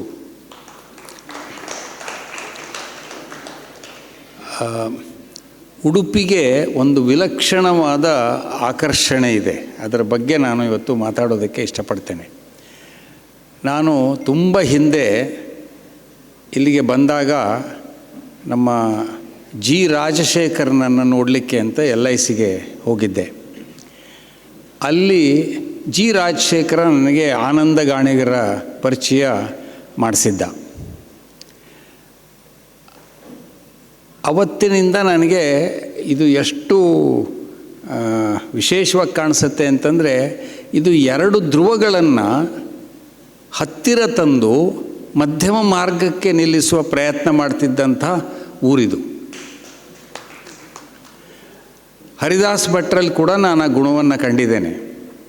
ಹರಿದಾಸ್ ಭಟ್ರನ್ನು ನೋಡಿದರೆ ಒಂದು ಕಡೆಯಿಂದ ತುಂಬ ಸಂಪ್ರದಾಯಸ್ಥನಂತೆ ಕಾಣ್ತಾರೆ, ತುಂಬ ಒಳ್ಳೆಯ ವಿದ್ವಾಂಸರಂತೆ ಕಂಡ್ರೆ ಅವರು ಅನುವಾದ ಮಾಡಿರುವ ಕೆಲವು ಕೃತಿಗಳು ಅವು ಎಷ್ಟು ಕ್ರಾಂತಿಕಾರಿ ಕೃತಿಗಳು ಅಂದರೆ, ಇಟಲಿಯ ಒಬ್ಬ ಸಿಲೋನೆ ಅನ್ನುವ ಪ್ರಕಾಂಡ ಕ್ರಾಂತಿಕಾರಿಯ 2 ಕಾದಂಬರಿಗಳನ್ನು ಅವರು ಅನುವಾದ ಮಾಡಿದ್ದಾರೆ. ಆ ಕಾದಂಬರಿಗಳನ್ನು ನಾನು ಇವತ್ತಿಗೂ ಆಗಾಗ ಓದ್ತಾ ಇರ್ತೇನೆ. ಅದರ ಮೂಲಕ ಈ ಕ್ರಾಂತಿಯ ಬೀಜ ಅಲ್ಲೆಲ್ಲ ಹೇಗೆ ಬಿತ್ತಿತು ಅನ್ನೋದನ್ನು ನಾನು ಕಾಣ್ತಿರ್ತೇನೆ. ಮತ್ತು ಆ ಕಾದಂಬರಿ ಬಗ್ಗೆ, ಅವರ ಒಂದು ಕಾದಂಬರಿ, ಆ ಸಿಲೋನೆಯ ಕಾದಂಬರಿಯಲ್ಲಿ ಅದು ಏನಾಗುತ್ತೆ ಅಂದರೆ, ಒಬ್ಬ ಕ್ರಾಂತಿಕಾರಿ ಇಟಲಿಗೆ ವಾಪಸ್ ಬರ್ತಾನೆ. ಬಂದರೆ ಅಲ್ಲಿ ಫ್ಯಾಸಿಸಮ್ ಇರುತ್ತೆ. ಅವನಿಗೆ ತಪ್ಪಿಸ್ಕೊಂಡು ಓಡ್ತಿರ್ತಾನೆ. ಓಡ್ತಾ ಇದ್ದಾಗ ಅವನು ಹಳ್ಳಿಗೆ ಬಂದು ಔತಿಟ್ಕೊಂಡಾಗ ಆ ಹಳ್ಳಿಯ ಅವರ ಎಲ್ಲ ಸ್ನೇಹಿತರಿಗೆ ಈತನ ಬಗ್ಗೆ ಚಿಂತೆ, ತಮ್ಮ ಬಗ್ಗೆನೂ ಚಿಂತೆ. ಯಾಕೆಂದರೆ ಸಿಕ್ಕಾಕೊಂಡ್ರೆ ಅವನ್ನೂ ಕೊಂದು ಹಾಕ್ತಾರೆ, ನಮ್ಮನ್ನು ಕೊಂದು ಹಾಕ್ತಾರೆ ಅನ್ನೋ ಪರಿಸ್ಥಿತಿ ಇರುತ್ತೆ. ಆಗ ಅವರಲ್ಲಿ ಒಬ್ಬ ಒಂದು ವಿಚಿತ್ರವಾದ ಒಂದು ಪ್ರಯೋಗವನ್ನು ಮಾಡ್ತಾನೆ. ರಾತ್ರಿ ಅವನೆಲ್ಲೋ ಅಡ್ಕೊಂಡಿರ್ತಾನೆ, ಯಾರ್ದೋ ಮನೆ ಅಟ್ಟದ ಮೇಲೆ ಅಡ್ಕೊಂಡಿರ್ತಾನೆ. ಅವನನ್ನು ಕರ್ಕೊಂಬಂದು ಬಲವಂತವಾಗಿ ಅವನಿಗೆ ಒಂದು ಪಾದ್ರಿಯ ಗೌನನ್ನು ತೊಡಿಸಿ, ಅವನಿಗೆ ಒಂದು ಕುದುರೆ ಮೇಲೆ ಕೂಡಿಸಿ, ನೀನು ಹೋಗು ಮಾರಾಯ, ಗುಡ್ಡದ ಕಡೆ ಹೋಗ್ಬಿಡು, ಈ ನಾರ್ದರ್ನ್ ಹಿಲ್ಸ್ ಆಫ್ ಇಟಲಿ ಅಲ್ಲಿ ಹೋಗು ಅಂತ ಅವನನ್ನು ಕಳಿಸ್ಬಿಡ್ತಾನೆ. ಇದ್ದಕ್ಕಿದ್ದ ಹಾಗೆ ಈ ಕ್ರಾಂತಿಕಾರಿ ಪಾದ್ರಿಯ ವೇಷದಲ್ಲಿ ಹೊರಡ್ತಾನೆ. ಅವನು ಹೊರಟು ಸ್ವಲ್ಪ ದೂರ ಹೋದಾಗ ಒಂದು ಊರನ್ನು ತಲುಪ್ತಾನೆ. ಅಲ್ಲಿ ಎಲ್ಲರೂ ಬಂದು ಇವನಿಗೆ ನಮಸ್ಕಾರ ಮಾಡೋರೆ, ಎಲ್ಲರೂ ಬಂದು ಇವನ ಹತ್ರ ಇದು ಮಾಡೋರು, ಎಲ್ಲ ಕುಡುಕರು, ಅವರೆಲ್ಲ ಇವರು ಆ ಥರದ ಸಾಧಾರಣ ಜನ. ಅಲ್ಲಿ ಒಂದು ಪವಾಡ ನಡೆದು ಹೋಗುತ್ತೆ. ಇವನು ಇಳ್ಕೊಂಡಿರೋ ಹೋಟೆಲಿನ ಯಜಮಾನಿ ಬಂದು ಇವನನ್ನು ಹೇಗೋ ಪೀಡಿಸಿ ನನ್ನ ಮಗಳು ಪೂರ್ತಿ ಸಾಯೋ ಹಾಗೆ ಆಗಿಬಿಟ್ಟಿದ್ದಾಳೆ, ದಯವಿಟ್ಟು ಬಂದು ನೀವು ಅವಳನ್ನು ಒಂದ್ಸಲಿ ನೋಡಿದ್ರೆ ಅವಳು ಗುಣ ಆಗತ್ತೆ ಅಂತ. ಇವನು ಅನಿವಾರ್ಯವಾಗಿ ಹೋಗ್ತಾನೆ. ಯಾಕೆಂದರೆ ಹೋಗದೇ ಇದ್ರೆ ಸಿಕ್ಕಾಕೊಂಡ್ಬಿಡ್ತಾನೆ, ಕೊಂದುಬಿಡ್ತಾರೆ. ಪಾದ್ರಿ ಅಂತ ತೋರಿಸ್ಕೋಬೇಕಾಗಿದೆ, ಅವನು ಕ್ರಾಂತಿಕಾರಿ. ಅಲ್ಲಿ ಹೋಗಿ ಆ ಹುಡುಗಿ ಪೂರ್ತಿ ನಿಸ್ತೇಜಳಾಗಿ ಮಲಗಿರ್ತಾಳೆ. ಅವಳಲ್ಲಿ ರಕ್ತದ ಒಂದೇ ಒಂದು ಕಣವೂ ಇರೋದಿಲ್ಲ, ಕಣ್ಣಲ್ಲಿ ಯಾವ ಆಶೆಯೂ ಇರೋಲ್ಲ. ಇವನಿಗೆ ಅವಳನ್ನು ನೋಡಿ ಅವನ ಮನುಷ್ಯತ್ವ ಉಕ್ಕಿ ಬಂದು ನಕ್ಕು ಅವಳನ್ನು ಮುಟ್ಟಿ 2 ಮಾತಾಡ್ತಾನೆ. ಇಲ್ಲ, ಧೈರ್ಯವಾಗಿರು, ನಿನ್ಗೆ ಸರಿ ಹೋಗುತ್ತೆ ಅಂತ. ಆ ಹುಡುಗಿ ಗುಣ ಆಗಿಬಿಡ್ತಾಳೆ. ಹೀಗೆ ಆ ಕಾದಂಬರಿಯೇ ಒಂದು ವಿಚಿತ್ರ ರೀತಿಯಲ್ಲಿ ಈ ಉಡುಪಿಯನ್ನು ಸಂಕೇತಿಸುತ್ತೆ. ಒಂದು ಕಡೆ ಪೇಜಾವರ ಮಠದ ಸ್ವಾಮಿಗಳು, ಇನ್ನೊಂದು ಕಡೆ ಬಂಡಾಯದ ಸಾಹಿತ್ಯ ಚಳುವಳಿಗಳು, ಒಂದು ಕಡೆ ಸಮುದಾಯ, ಇನ್ನೊಂದು ಕಡೆ ರಥಬೀದಿ ಗೆಳೆಯರು. ಹೀಗೆ ಇವೆರಡೂ ಸೇರಿ ಒಂದು ಸಂಸ್ಕೃತಿಯನ್ನು ರೂಪಿಸ್ತಿರೋಂಥ ನಗರ ಇದು. ಇದೇ ಕಾಲದಲ್ಲಿ ನನಗೆ ನಿಮ್ಮ ವಿಜಯನಾಥ ಶೆಣೈಯರ ಪರಿಚಯವೂ ಆಯಿತು. ಅವರು ನೋಡಿ ಎಂಥ ವಿಲಕ್ಷಣ ಮನುಷ್ಯ ಅಂತಂದರೆ, ಒಂದು ಕಡೆಯಿಂದ ಅತಿ ಬೊಹೆಮಿಯನ್ ಮನುಷ್ಯ. ಸಂಜೆ ಗುಂಡು ಹಾಕದೇ ಇದ್ದರೆ ಅವ್ರ ಮನೆಗೆ ಹೋಗ್ತಿರಲಿಲ್ಲ. ಆದರೆ ಇನ್ನೊಂದು ಕಡೆಯಿಂದ ಹಿಂದೂಸ್ತಾನಿ ಸಂಗೀತವನ್ನು ಅಪಾರವಾಗಿ ಪ್ರೀತಿಸ್ತಿದ್ದ ಮನುಷ್ಯ. ಹಳೆಯ ಮನೆಗಳು, ಹಳೆಯ ವಿಗ್ರಹಗಳು, ಮನೆಯ ಹಂಚುಗಳು, ಆಮೇಲೆ ಈ ತರಹದ ಎಲ್ಲವನ್ನು ತಂದು ತಂದು ತಂದು ಅದನ್ನು ಒಟ್ಟು ಹಾಕ್ಕೊಂಡು ಅವ್ರ ಹೆಂಡ್ತಿಗೆ ಪಾಪ ಎಂಥ ಸಮಸ್ಯೆ ಆಗಿತ್ತು ಅಂತಂದರೆ, ಮನೆ ತುಂಬ ಇವೇನೇನೆ. ಆಕೆ ಸ್ನಾನ ಮಾಡಿ ಹೊರಗೆ ಬಂದರೆ ಅದನ್ನು ನೋಡೋಕ್ಕೆ ಬರೋ ಜನಗಳು ಅಲ್ಲಿ ಅವ್ರಿಗೆ ಪಾಪ ಬಟ್ಟೆ ಚೇಂಜ್ ಮಾಡೋಕ್ಕೂ ಜಾಗ ಇರ್ತಿರ್ಲಿಲ್ಲ. ಇಂತಹ ವಿಚಿತ್ರ ವ್ಯಕ್ತಿಗಳನ್ನು ನಾನು ಕಂಡಿದ್ದೇನೆ. ಮತ್ತು ಅವರ ಒಡನಾಟದಿಂದ ನಾನು ತುಂಬ ಶ್ರೀಮಂತನಾಗಿದ್ದೇನೆ.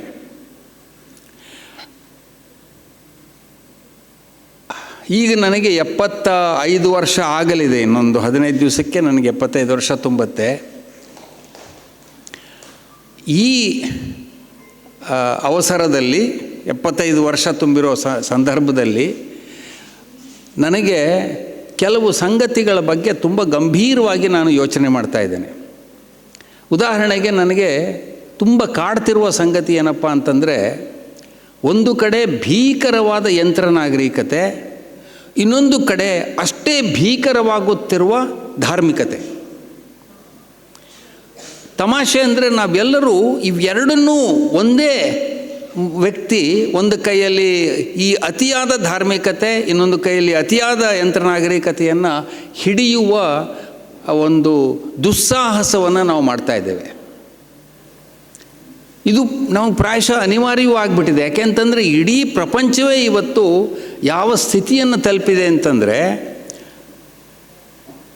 ಮೊದಲು ಕೈಯಂತ್ರ ಬಂದದ್ದು, ಕೈಯಂತ್ರದಿಂದ ಯಂತ್ರ ಆಯಿತು, ಯಂತ್ರ ಇದ್ದಿದ್ದು ಆಟೋಮೇಷನ್ ಆಯಿತು, ಆಟೋಮೇಷನ್ ಇದ್ದಿದ್ದು ವರ್ಚುವಲ್ ಆಯಿತು, ವರ್ಚುವಲ್ ಆಗಿದ್ದಿದ್ದು ಈಗ ಆರ್ಟಿಫಿಷಿಯಲ್ ಇಂಟೆಲಿಜೆನ್ಸ್ ಆಗಿದೆ.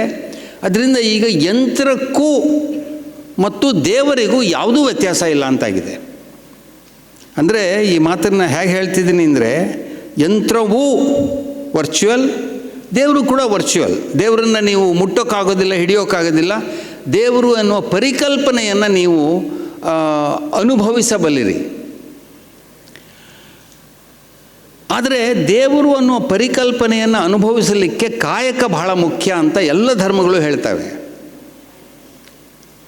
ಇಂಗ್ಲೀಷ್ ಭಾಷೆಯಿಂದ ಬಂದ ವರ್ಕ್ ಈಸ್ ವರ್ಷಿಪ್ ಅನ್ನುವ ಮಾತಾಗಲಿ, ಅಥವಾ ಬಸವಣ್ಣನವರ ಮೂಲದಿಂದ, ವಚನ ಚಳುವಳಿಯಿಂದ ಮೂಲದಿಂದ ಬಂದ ಕಾಯಕವೇ ಕೈಲಾಸ ಅನ್ನುವ ಮಾತಾಗಲಿ, ಅಥವಾ ನಮ್ಮ ಪುರಂದರದಾಸರು, ಕನಕದಾಸರು, ಕಬೀರ, ಅಲ್ಲಮ, ರವಿದಾಸ ಇವರು ಎಲ್ಲ ಹೇಳ್ತಾ ಇದ್ದಿದ್ದೇನು ಅಂತಂದರೆ, ನೋಡಪ್ಪ, ನೀನು ಕೆಲಸ ಮಾಡುವುದೇ ದೈವ.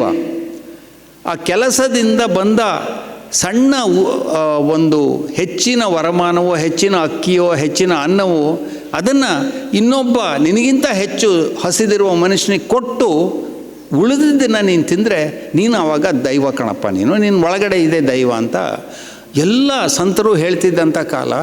ಇವತ್ತು ಅಂತಹ ದೈವವನ್ನು ನಾವು ಉಳಿಸಿಕೊಳ್ಳೋದಕ್ಕೆ ಸಾಧ್ಯವೇ? ಯಾಕೆಂದರೆ ಆ ಕಾಯಕ ಅನ್ನೋದು ಇವತ್ತು ಎಷ್ಟು ದರಿದ್ರವಾಗಿದೆ ಅಂತಂದರೆ, ಕರ್ನಾಟಕದಲ್ಲಿರುವ ಪ್ರತಿಯೊಂದು ಖಾದಿ ಕೇಂದ್ರವು ದುಸ್ಥಿತಿಯನ್ನು ಮೀರಿ ಇನ್ನೂ ಹಾಳಾಗಿದೆ. ನಾನೀಗ ಒಂದು ತಿಂಗಳಿಂದ ಒಂದು ಬದನವಾಳ ಅನ್ನುವ ಖಾದಿ ಕೇಂದ್ರದಲ್ಲಿ ಅಲ್ಲೇ ಇರ್ತಾಯಿದ್ದೀನಿ. ಅಲ್ಲಿ 45 ಜನ ಮುದುಕಿಯರು ಇವತ್ತಿಗೂ ನೂಲ್ತಾರೆ. ಅವ್ರದ್ದು ಒಂದೇ ಕೊರಗು, ಯಾರು ಹೋದರೂ ಅವ್ರ ಹತ್ರ ಏನು ಬೇಡ್ಕೋತಾರೆ ಅಂದರೆ, ಸ್ವಾಮಿ ನಮ್ಗೆ ಇನ್ನೇನು ಮಾಡೋಕ್ಕೆ ಬರೋದಿಲ್ಲ, 3 ತಿಂಗಳಿಂದ ನಮಗೆ ಸಂಬಳ ಸಿಕ್ಕಿಲ್ಲ, ದಯಮಾಡಿ ನಮ್ಮನ್ನು ಇಲ್ಲಿಂದ ಬಿಡಿಸಬೇಡಿ ಅಂತ. ಇಂತಹ ಒಂದು ಪರಿಸ್ಥಿತಿಯನ್ನು ನಾವೇ ನಿರ್ಮಾಣ ಮಾಡಿಕೊಂಡಿದ್ದೇವೆ. ನಾವೇ ಈ ವಿಶ್ವವನ್ನು ಯಂತ್ರನಾಗರಿಕ ವ್ಯವಸ್ಥೆಯಾಗಿ ಮಾಡ್ಕೊಂಡಿದ್ದೇವೆ. ಮತ್ತು ವಿಜ್ಞಾನಿಗಳು ಈ ವ್ಯವಸ್ಥೆ ಇಡೀ ಮನುಕುಲವನ್ನು ನಾಶ ಮಾಡಲಿದೆ ಅಂತ ಕೂಡ ಖಂಡಿತವಾಗಿ ಹೇಳಿಬಿಟ್ಟಿದೆ. ಆದ್ದರಿಂದ ನನಗೆ ನಿಜ ಹೇಳಬೇಕು ಅಂತಂದರೆ ಮನುಕುಲವನ್ನು ನಾನು ಅಪಾಯದಿಂದ ಪಾರು ಮಾಡಲಾರೆ ಅಂತ ಗೊತ್ತಾಗಿದೆ ನನಗೆ. ಯಾಕೆಂದರೆ ಅದು ದೈವ ನಿಯಾಮಕ. ದೇವರಿಗೆ ಈ ಮನುಕುಲ ಮುಗಿಲಿ ಅಂತ ಅನಿಸಿದ್ರೆ ನಾವ್ಯಾರೋ ಏನೂ ಮಾಡೋಕ್ಕಾಗಲ್ಲ. ಹಾಗಿದ್ದಾಗ ನಾನು ನೀವು ಏನು ಮಾಡಬಹುದು, ಯಾವ ರೀತಿಯ ನಾಟಕವನ್ನು ಆಡಬಹುದು, ಯಾವ ರೀತಿಯಲ್ಲಿ ನಾವು ಬದುಕಬಹುದು ಅನ್ನುವ ಪ್ರಶ್ನೆ ಬಹಳ ಮುಖ್ಯವಾದ ಪ್ರಶ್ನೆ ಆಗುತ್ತೆ. ಅಂದರೆ ನನ್ನ ಆಂತರಿಕ ಬದುಕಿನ ಮೂಲಕ ನಾನು ಬದುಕಿರುವಷ್ಟು ದಿವಸ ಹೇಗೆ ಸತ್ಯವಾಗಿ ಬದುಕಬೇಕು ಅನ್ನುವ ಪ್ರಶ್ನೆ ಬಹಳ ಮುಖ್ಯ ಆಗುತ್ತೆ. ಇದಿಷ್ಟು ಪೃಷ್ಠಭೂಮಿಯನ್ನು ಒಂದು ರೀತಿಯಲ್ಲಿ ರೂಪಿಸಿ ಈಗ ನಾನು ನಾಟಕದ ಬಗ್ಗೆನೇ ಮಾತಾಡೋದಕ್ಕೆ ಇಷ್ಟಪಡ್ತೇನೆ. ನಾಟಕ ಕೂಡ ಸತ್ಯದರ್ಶನದ ಮಾಧ್ಯಮವೇ. ಎಷ್ಟರ ಮಟ್ಟಿಗೆ ನಾಟಕ ಅನ್ನೋದು ಸತ್ಯದರ್ಶನದ ಮಾಧ್ಯಮ ಅಂತಂದರೆ, ಒಂದು ರೀತಿಯಲ್ಲಿ ಮನುಷ್ಯನಾದಾಗ ಸತ್ಯದರ್ಶನ ಮತ್ತು ಮನರಂಜನೆ ಎರಡನ್ನೂ ಸೇರಿಸಿ ಶುರುವಾದ ಮಾಧ್ಯಮ ಇದು. ಈ ಮಾಧ್ಯಮ ಶುರುವಾದಾಗ ಭಾಷೆ ಇರಲಿಲ್ಲ, ಸಂಗೀತ ಇರಲಿಲ್ಲ, ನೃತ್ಯ ಇರಲಿಲ್ಲ, ಇನ್ಯಾವುದೂ ಇರಲಿಲ್ಲ. ಅಂತಹ ಕಾಲದಲ್ಲಿ ಹುಟ್ಟಿದ ನಾಟಕ ಅದು ಭಗವಂತನ ದರ್ಶನವನ್ನೂ ಮಾಡಿಸ್ತಿತ್ತು, ಈ ಕಡೆಗೆ ಮನುಷ್ಯನ ಒಂದು ಸಂವಹನದ ಕಲಿಕೆಯನ್ನು ಅದು ಮಾಡ್ತಾಯಿತ್ತು. ಅದರಿಂದ ಸತ್ಯದರ್ಶನ ನಾಟಕದ ಬಹಳ ಮುಖ್ಯವಾದ ಉದ್ದೇಶ ಅಥವಾ ಏಕೈಕ ಉದ್ದೇಶ. ಈ ಸತ್ಯದರ್ಶನವನ್ನು ಹೇಗೆ ಮಾಡೋದು? ಒಬ್ಬ ನಟ ಅಥವಾ ನಟಿ ಈ ಸತ್ಯದರ್ಶನವನ್ನು ಹೇಗೆ ಮಾಡಬಹುದು ಅಂತ ಯೋಚನೆ ಮಾಡಿದಾಗ ನಮಗೆ ಇನ್ನೊಂದು ಸಂಗತಿ ಕಾಣಿಸುತ್ತೆ. ನಾಟಕದ ಆರಂಭದಲ್ಲಿ ಅಥವಾ ತಾಲೀಮಿನ ಆರಂಭದಲ್ಲಿ, ರಿಹರ್ಸಲಿನ ಆರಂಭದಲ್ಲಿ ನಾವು ನಕಲು ಮಾಡ್ತಾನೆ ಶುರು ಮಾಡ್ತೇವೆ. ಅಂದರೆ ದೇವರ ಪಾತ್ರ ನಾನು ಕೊಟ್ಟಿದ್ದರೆ ದೇವರ ಪಾತ್ರದ ನಕಲು ಮಾಡ್ತೇನೆ, ದಾನವನ ಪಾತ್ರ ಕೊಟ್ಟಿದ್ದರೆ ದಾನವನ ಪಾತ್ರದ ನಕಲು ಮಾಡ್ತೇನೆ. ಹೀಗೆ ನಕಲು ಮಾಡ್ತಾ ಆರಂಭವಾಗುವ ಈ ಕಲೆ ನಮ್ಮನ್ನು ಎಲ್ಲಿಗೆ ತೊಗೊಂಡು ಹೋಗುತ್ತೆ ಅಂತಂದರೆ, ಈ ನಕಲಿನಿಂದ ಆಚೆಗೆ ಹೋಗಿ ಆ ಪಾತ್ರದ ತಾದಾತ್ಮ್ಯವನ್ನು ನಾನು ಗಳಿಸಬಲ್ಲೆನೆ ಅನ್ನುವ ಕಡೆಗೆ ಹೋಗುತ್ತೆ. ಅದನ್ನು ನಾವು ನಮ್ಮ ನಟನೆಯ ಭಾಷೆಯಲ್ಲಿ ಮೋಟಿವೇಶನ್ ಅಂತ ಕರಿತೇವೆ, ಅಥವಾ ಕಾರ್ಯಕಾರಣ ಸಂಬಂಧ ಅಂತ ಕರಿತೇವೆ. ಈ ಕಾರ್ಯಕಾರಣ ಸಂಬಂಧವನ್ನು ಸಾಧಿಸಿದಾಗ ಮಾತ್ರ ನನಗೂ ನನ್ನ ಪಾತ್ರಕ್ಕೂ ನಡುವೆ ತಾದಾತ್ಮ್ಯ ಬರುತ್ತೆ, ಆಗ ಮಾತ್ರ ನಾನು ಸತ್ಯ ಆಗ್ತೇನೆ.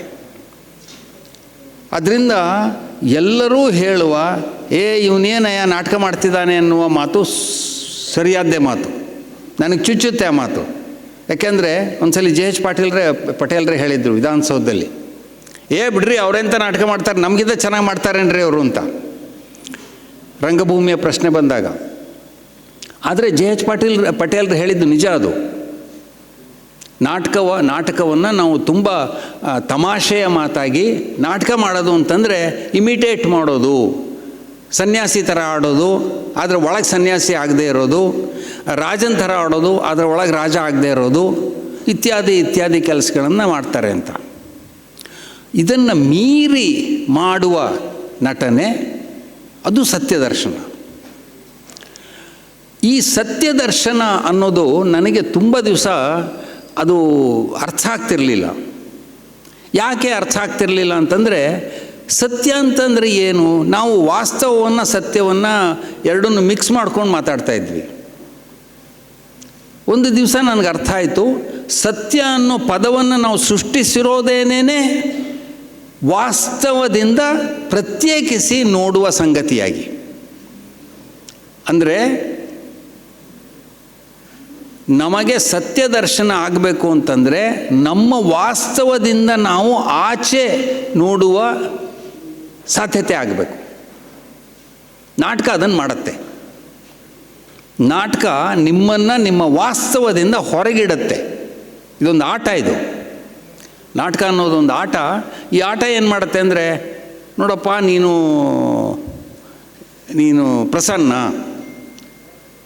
ಆಮೇಲೆ ನಿನಗೆ ಈ ಥರ ಇದೆಯಾ, ನೀನು ಪ್ರಸನ್ನ ಅಲ್ಲ, ನಿನ್ನ ಮಾತು ಆಡಬಾರ್ದು, ನೀನು ನಿನ್ನ ಬಟ್ಟೆಯನ್ನು ಹಾಕ್ಕೋಬಾರ್ದು, ನೀನು ನಿನ್ನ ಮನೆಯಲ್ಲಿರಬಾರ್ದು, ಯಾವುದೋ ರಂಗದ ಮೇಲೆ, ಆ ರಂಗ ಅನ್ನೋದು ಯಾರ್ದು ಅಲ್ಲ ಜಾಗ, ಅಂಥ ಕಡೆ ಇರಬೇಕು ಅಂತ ಹೇಳಿ ಬಲವಂತ ಹೇರಿ ವಾಸ್ತವದಿಂದ ನಮ್ಮನ್ನು ಹೊರಗೆಳೀತದೆ.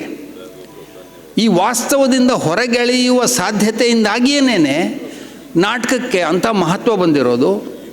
ಆಮೇಲೆ ಹೆಣ್ಮಕ್ಕಳು ಎಷ್ಟು ನಾಚ್ತಿರ್ತಾರೆ, ಎಷ್ಟು ಒಂಥರ ಇದಕ್ಕೆ ಸಿಕ್ಕಿರ್ತಾರೆ. ಅವರು ಕೂಡ ಒಂದು ಸಲ ರಂಗದ ಮೇಲೆ ಹೋದಾಗ ಅವ್ರಿಗೆ ಒಂದು ರೀತಿಯ ಒಳಗಿನ ಕ್ರಿಯೇಟಿವಿಟಿ ಹೊರಗೆ ಬರುತ್ತೆ. ಯಾಕೆ ಅಂತಂದರೆ ನಾನಲ್ಲ, ಅದರಿಂದ ನಾನು ನಾಚ್ಕೋಬೇಕಾಗಿಲ್ಲ ಅಂತ ಅನಿಸುತ್ತೆ. ಹೀಗೆ ಹಲವರು ಮಕ್ಕಳು, ಉದಾಹರಣೆಗೆ ಮಕ್ಕಳು ಕೂಡ ಹೀಗೆ ಹೊರಗೆ ಬರೋದಕ್ಕೆ ಸಾಧ್ಯ ಆಗುತ್ತೆ. ಇವೆಲ್ಲವನ್ನು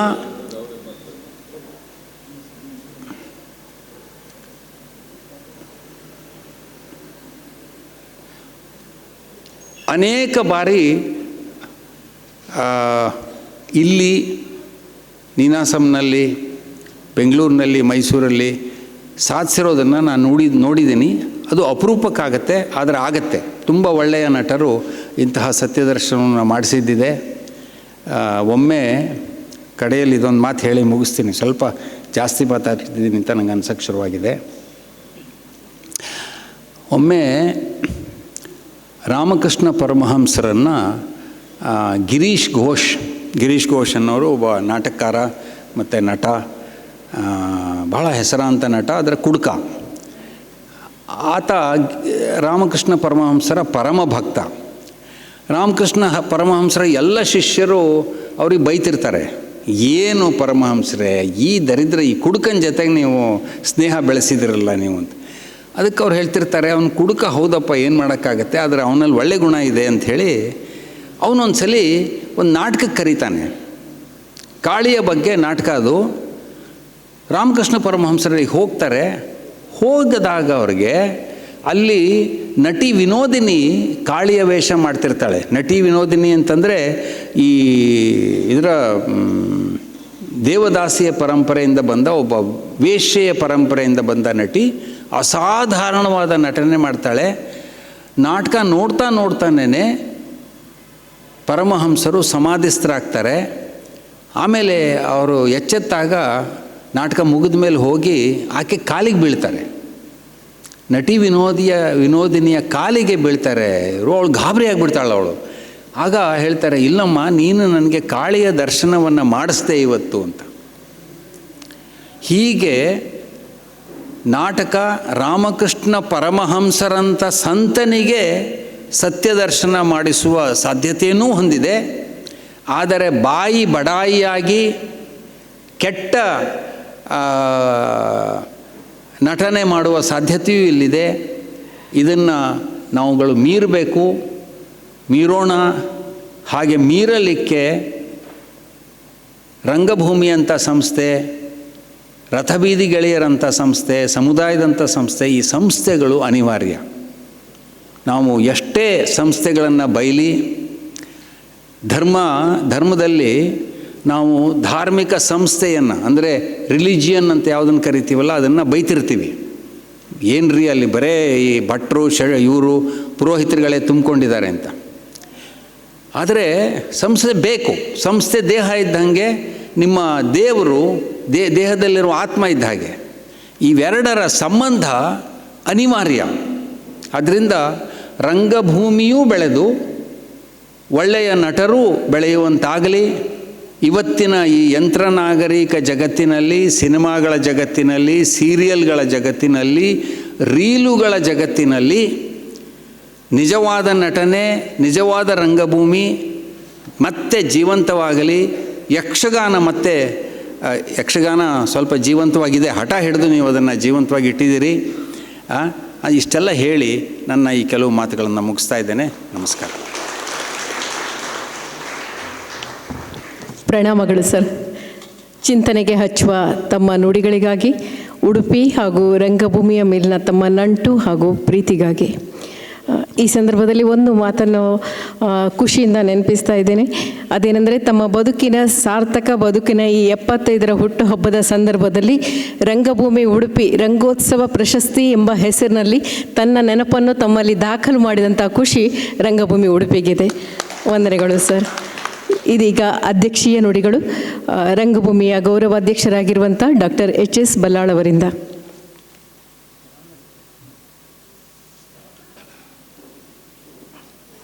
ಅಂತ ಯೋಚನೆ ಮಾಡಿದಾಗ ನಮಗೆ ಇನ್ನೊಂದು ಸಂಗತಿ ಕಾಣಿಸುತ್ತೆ. ನಾಟಕದ ಆರಂಭದಲ್ಲಿ ಅಥವಾ ತಾಲೀಮಿನ ಆರಂಭದಲ್ಲಿ, ರಿಹರ್ಸಲಿನ ಆರಂಭದಲ್ಲಿ ನಾವು ನಕಲು ಮಾಡ್ತಾನೆ ಶುರು ಮಾಡ್ತೇವೆ. ಅಂದರೆ ದೇವರ ಪಾತ್ರ ನಾನು ಕೊಟ್ಟಿದ್ದರೆ ದೇವರ ಪಾತ್ರದ ನಕಲು ಮಾಡ್ತೇನೆ, ದಾನವನ ಪಾತ್ರ ಕೊಟ್ಟಿದ್ದರೆ ದಾನವನ ಪಾತ್ರದ ನಕಲು ಮಾಡ್ತೇನೆ. ಹೀಗೆ ನಕಲು ಮಾಡ್ತಾ ಮಾಡ್ತಾ ಆರಂಭವಾಗುವ ಈ ಕಲೆ ನಮ್ಮನ್ನು ಎಲ್ಲಿಗೆ ತೊಗೊಂಡು ಹೋಗುತ್ತೆ ಅಂತಂದರೆ, ಈ ನಕಲಿನಿಂದ ಆಚೆಗೆ ಹೋಗಿ ಆ ಪಾತ್ರದ ತಾದಾತ್ಮ್ಯವನ್ನು ನಾನು ಗಳಿಸಬಲ್ಲೆನೆ ಅನ್ನುವ ಕಡೆಗೆ ಹೋಗುತ್ತೆ. ಅದನ್ನು ನಾವು ನಮ್ಮ ನಟನೆಯ ಭಾಷೆಯಲ್ಲಿ ಮೋಟಿವೇಶನ್ ಅಂತ ಕರಿತೇವೆ, ಅಥವಾ ಕಾರ್ಯಕಾರಣ ಸಂಬಂಧ ಅಂತ ಕರಿತೇವೆ. ಈ ಕಾರ್ಯಕಾರಣ ಸಂಬಂಧವನ್ನು ಸಾಧಿಸಿದಾಗ ಮಾತ್ರ ನನಗೂ ನನ್ನ ಪಾತ್ರಕ್ಕೂ ನಡುವೆ ತಾದಾತ್ಮ್ಯ ಬರುತ್ತೆ. ಆಗ ಮಾತ್ರ ನಾನು ಸತ್ಯ ಆಗ್ತೇನೆ. ಅದರಿಂದ ಎಲ್ಲರೂ ಹೇಳುವ ಇವನೇನಯ್ಯ ನಾಟಕ ಮಾಡ್ತಿದ್ದಾನೆ ಅನ್ನುವ ಮಾತು ಸರಿಯಾದ್ದೇ ಮಾತು, ನನಗೆ ಚುಚ್ಚುತ್ತೆ ಆ ಮಾತು. ಯಾಕೆಂದರೆ ಒಂದ್ಸಲಿ JH ಪಟೇಲ್ರೇ ಹೇಳಿದರು ವಿಧಾನಸೌಧದಲ್ಲಿ, ಬಿಡ್ರಿ ಅವರೆಂತ ನಾಟಕ ಮಾಡ್ತಾರೆ, ನಮಗಿಂತ ಚೆನ್ನಾಗಿ ಮಾಡ್ತಾರೇನ್ರಿ ಅವರು ಅಂತ ರಂಗಭೂಮಿಯ ಪ್ರಶ್ನೆ ಬಂದಾಗ. ಆದರೆ JH ಪಟೇಲ್ರು ಹೇಳಿದ್ದು ನಿಜ. ಅದು ನಾಟಕವನ್ನು ನಾವು ತುಂಬ ತಮಾಷೆಯ ಮಾತಾಗಿ ನಾಟಕ ಮಾಡೋದು ಅಂತಂದರೆ ಇಮಿಟೇಟ್ ಮಾಡೋದು, ಸನ್ಯಾಸಿ ಥರ ಆಡೋದು ಆದರೆ ಒಳಗೆ ಸನ್ಯಾಸಿ ಆಗದೆ ಇರೋದು, ರಾಜನ ಥರ ಆಡೋದು ಅದರ ಒಳಗೆ ರಾಜ ಆಗದೆ ಇರೋದು, ಇತ್ಯಾದಿ ಕೆಲಸಗಳನ್ನು ಮಾಡ್ತಾರೆ ಅಂತ. ಇದನ್ನು ಮೀರಿ ಮಾಡುವ ನಟನೆ ಅದು ಸತ್ಯದರ್ಶನ. ಈ ಸತ್ಯದರ್ಶನ ಅನ್ನೋದು ನನಗೆ ತುಂಬ ದಿವಸ ಅದು ಅರ್ಥ ಆಗ್ತಿರಲಿಲ್ಲ. ಯಾಕೆ ಅರ್ಥ ಆಗ್ತಿರಲಿಲ್ಲ ಅಂತಂದರೆ, ಸತ್ಯ ಅಂತಂದರೆ ಏನು? ನಾವು ವಾಸ್ತವವನ್ನು ಸತ್ಯವನ್ನು ಎರಡನ್ನು ಮಿಕ್ಸ್ ಮಾಡ್ಕೊಂಡು ಮಾತಾಡ್ತಾ ಇದ್ವಿ. ಒಂದು ದಿವಸ ನನಗೆ ಅರ್ಥ ಆಯಿತು, ಸತ್ಯ ಅನ್ನೋ ಪದವನ್ನು ನಾವು ಸೃಷ್ಟಿಸಿರೋದೇನೇ ವಾಸ್ತವದಿಂದ ಪ್ರತ್ಯೇಕಿಸಿ ನೋಡುವ ಸಂಗತಿಯಾಗಿ. ಅಂದರೆ ನಮಗೆ ಸತ್ಯ ದರ್ಶನ ಆಗಬೇಕು ಅಂತಂದರೆ ನಮ್ಮ ವಾಸ್ತವದಿಂದ ನಾವು ಆಚೆ ನೋಡುವ ಸಾಧ್ಯತೆ ಆಗಬೇಕು. ನಾಟಕ ಅದನ್ನು ಮಾಡುತ್ತೆ. ನಾಟಕ ನಿಮ್ಮನ್ನು ನಿಮ್ಮ ವಾಸ್ತವದಿಂದ ಹೊರಗಿಡುತ್ತೆ. ಇದೊಂದು ಆಟ. ಇದು ನಾಟಕ ಅನ್ನೋದೊಂದು ಆಟ. ಈ ಆಟ ಏನು ಮಾಡುತ್ತೆ ಅಂದರೆ, ನೋಡಪ್ಪ ನೀನು ಪ್ರಸನ್ನ,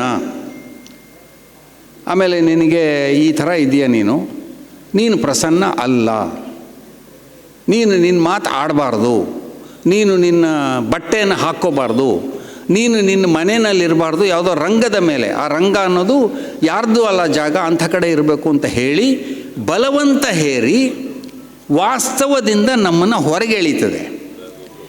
ಈ ವಾಸ್ತವದಿಂದ ಹೊರಗೆಳೆಯುವ ಸಾಧ್ಯತೆಯಿಂದಾಗಿಯೇ ನಾಟಕಕ್ಕೆ ಅಂಥ ಮಹತ್ವ ಬಂದಿರೋದು. ಆಮೇಲೆ ಹೆಣ್ಮಕ್ಕಳು ಎಷ್ಟು ನಾಚ್ತಿರ್ತಾರೆ, ಎಷ್ಟು ಒಂಥರ ಇದಕ್ಕೆ ಸಿಕ್ಕಿರ್ತಾರೆ. ಅವರು ಕೂಡ ಒಂದು ಸಲ ರಂಗದ ಮೇಲೆ ಹೋದಾಗ ಅವರಿಗೊಂದು ರೀತಿಯ ಆ ಒಳಗಿನ ಕ್ರಿಯೇಟಿವಿಟಿ ಹೊರಗೆ ಬರುತ್ತೆ. ಯಾಕೆ ಅಂತಂದರೆ ನಾನಲ್ಲ, ಅದರಿಂದ ನಾನು ನಾಚ್ಕೋಬೇಕಾಗಿಲ್ಲ ಅಂತ ಅನಿಸುತ್ತೆ. ಹೀಗೆ ಹಲವರು ಮಕ್ಕಳು, ಉದಾಹರಣೆಗೆ ಮಕ್ಕಳು ಕೂಡ ಹೀಗೆ ಹೊರಗೆ ಬರೋದಕ್ಕೆ ಸಾಧ್ಯ ಆಗುತ್ತೆ. ಇವೆಲ್ಲವನ್ನು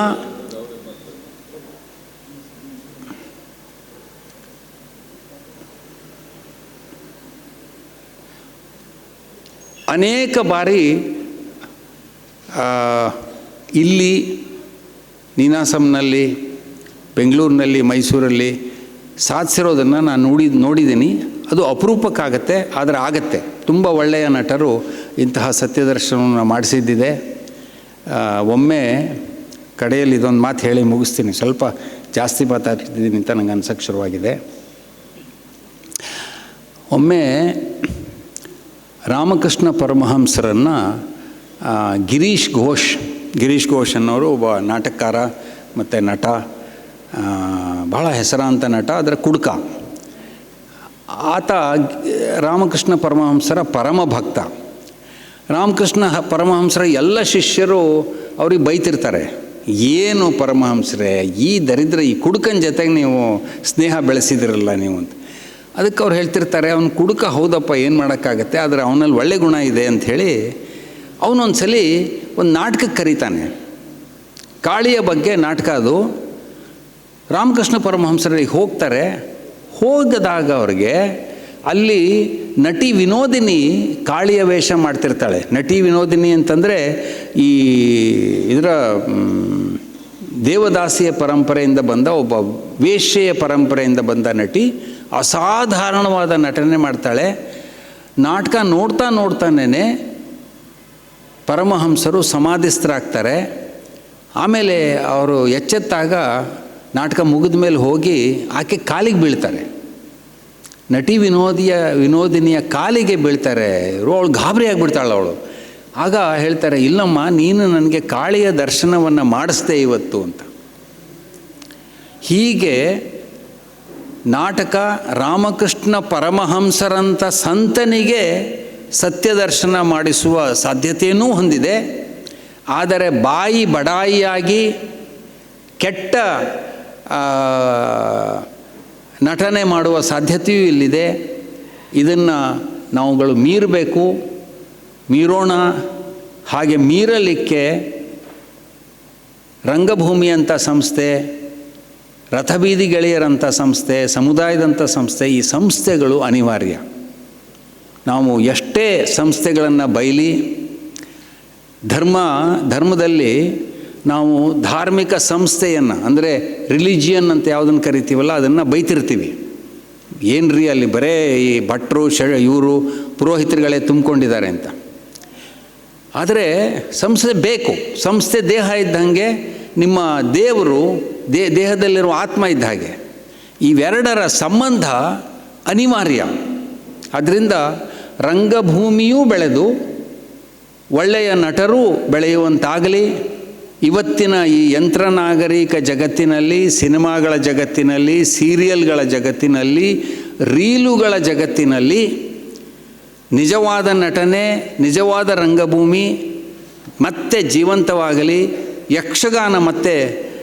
ಯಕ್ಷಗಾನ ಸ್ವಲ್ಪ ಜೀವಂತವಾಗಿದೆ. ಹಠ ಹಿಡಿದು ನೀವು ಅದನ್ನು ಜೀವಂತವಾಗಿ ಇಟ್ಟಿದ್ದೀರಿ. ಇಷ್ಟೆಲ್ಲ ಹೇಳಿ ನನ್ನ ಈ ಕೆಲವು ಮಾತುಗಳನ್ನು ಮುಗಿಸ್ತಾ ಇದ್ದೇನೆ. ನಮಸ್ಕಾರ. ಪ್ರಣಾಮಗಳು ಸರ್. ಚಿಂತನೆಗೆ ಹಚ್ಚುವ ತಮ್ಮ ನುಡಿಗಳಿಗಾಗಿ, ಉಡುಪಿ ಹಾಗೂ ರಂಗಭೂಮಿಯ ಮೇಲಿನ ತಮ್ಮ ನಂಟು ಹಾಗೂ ಪ್ರೀತಿಗಾಗಿ ಈ ಸಂದರ್ಭದಲ್ಲಿ ಒಂದು ಮಾತನ್ನು ಖುಷಿಯಿಂದ ನೆನಪಿಸ್ತಾ ಇದ್ದೇನೆ. ಅದೇನೆಂದರೆ, ತಮ್ಮ ಸಾರ್ಥಕ ಬದುಕಿನ ಈ 75ರ ಹುಟ್ಟುಹಬ್ಬದ ಸಂದರ್ಭದಲ್ಲಿ ರಂಗಭೂಮಿ ಉಡುಪಿ ರಂಗೋತ್ಸವ ಪ್ರಶಸ್ತಿ ಎಂಬ ಹೆಸರಿನಲ್ಲಿ ತನ್ನ ನೆನಪನ್ನು ತಮ್ಮಲ್ಲಿ ದಾಖಲು ಮಾಡಿದಂಥ ಖುಷಿ ರಂಗಭೂಮಿ ಉಡುಪಿಗಿದೆ. ವಂದನೆಗಳು ಸರ್. ಇದೀಗ ಅಧ್ಯಕ್ಷೀಯ ನುಡಿಗಳು ರಂಗಭೂಮಿಯ ಗೌರವ ಅಧ್ಯಕ್ಷರಾಗಿರುವಂಥ ಡಾಕ್ಟರ್ HS ಬಲ್ಲಾಳ್ ಅವರಿಂದ.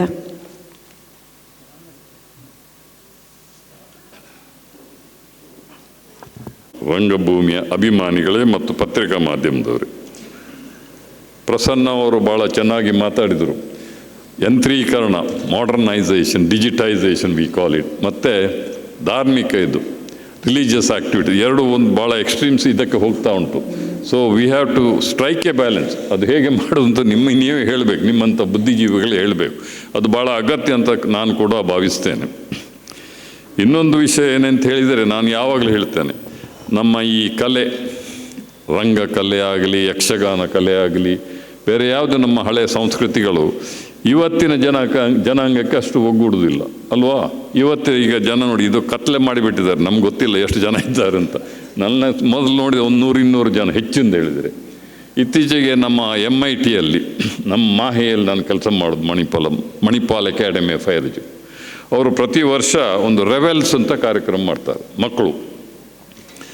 ಆ ಕಾರ್ಯಕ್ರಮ ಎಲ್ಲ ದೊಡ್ಡ ಜಾಝ್ ಮ್ಯೂಸಿಕ್ ಅವರನ್ನೆಲ್ಲ ಕರೀತಾರೆ.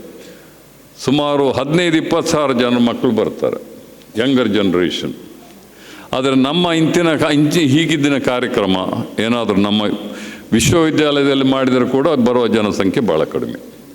ಹಾಗಾಗಿ ನಾವೆಲ್ಲ ಆಲೋಚನೆ ಮಾಡಬೇಕು. ಅದನ್ನು ನಿಮ್ಮ ಹತ್ರ ಹೇಳಿದ್ದು ನಾವು ಹಿರಿಯರೀಗ, ನಿಮಗೆ 75 ವರ್ಷ ಆಗ್ತದೆ ಸದ್ಯದಲ್ಲಿ, ನನಗೆ 85 ವರ್ಷ ಆಗ್ತದೆ ಸದ್ಯದಲ್ಲಿ.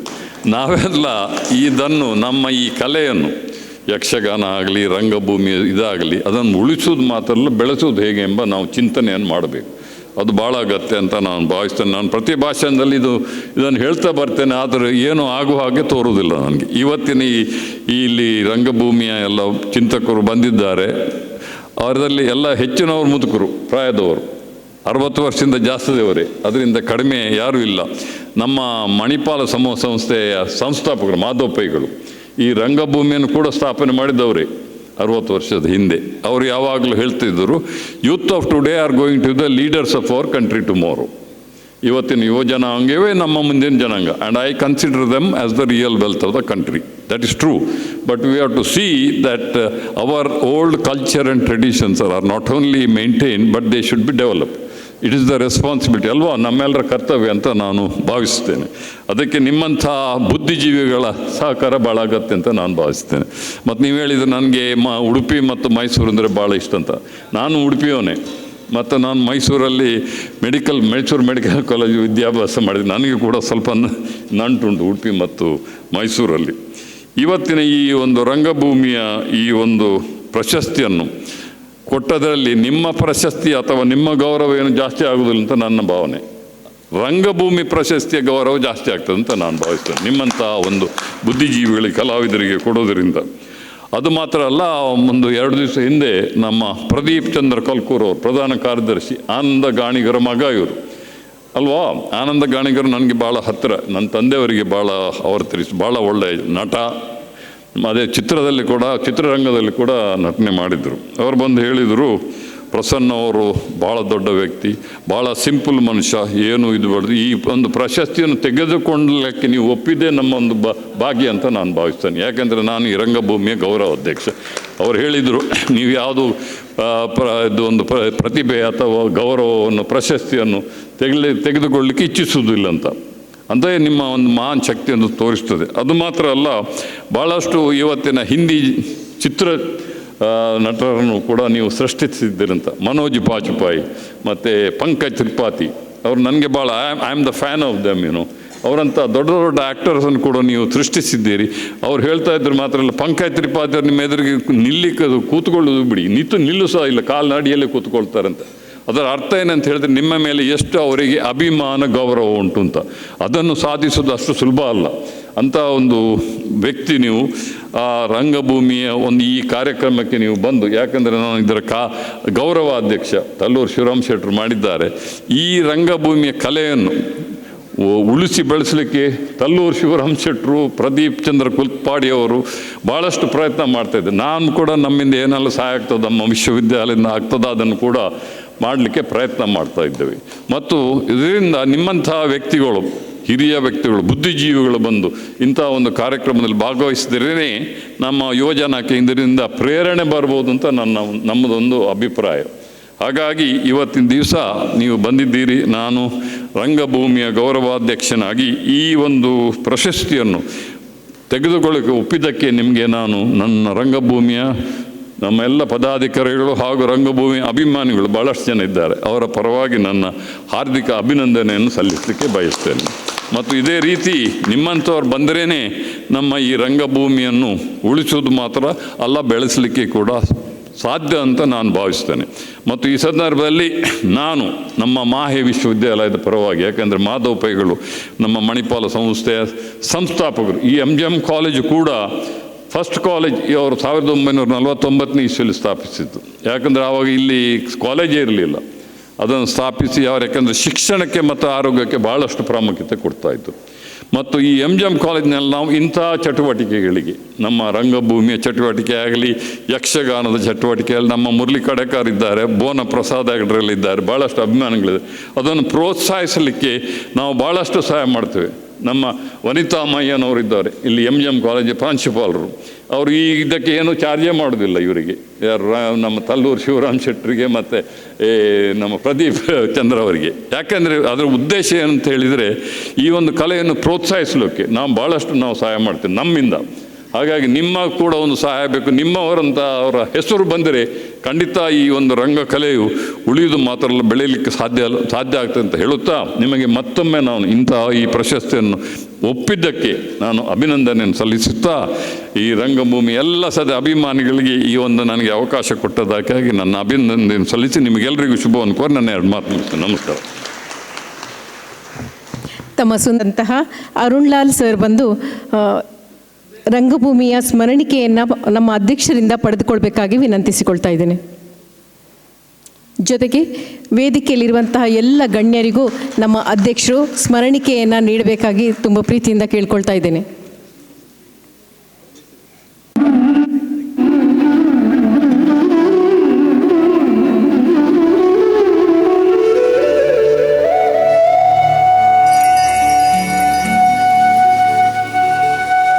ಅಭಿನಂದನೆಗಳು ಸರ್.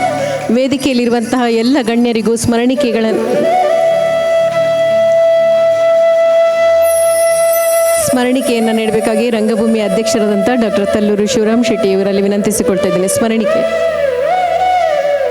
ಕಾರ್ಯಕ್ರಮದ ಕೊನೆಯ ಅಂಗವಾಗಿ ಧನ್ಯವಾದ ಸಮರ್ಪಣೆ ರಂಗಭೂಮಿಯ ಸಹ ಕಾರ್ಯದರ್ಶಿಗಳಾದಂತಹ ವಿವೇಕಾನಂದ ಎನ್ ಇವರಿಂದ.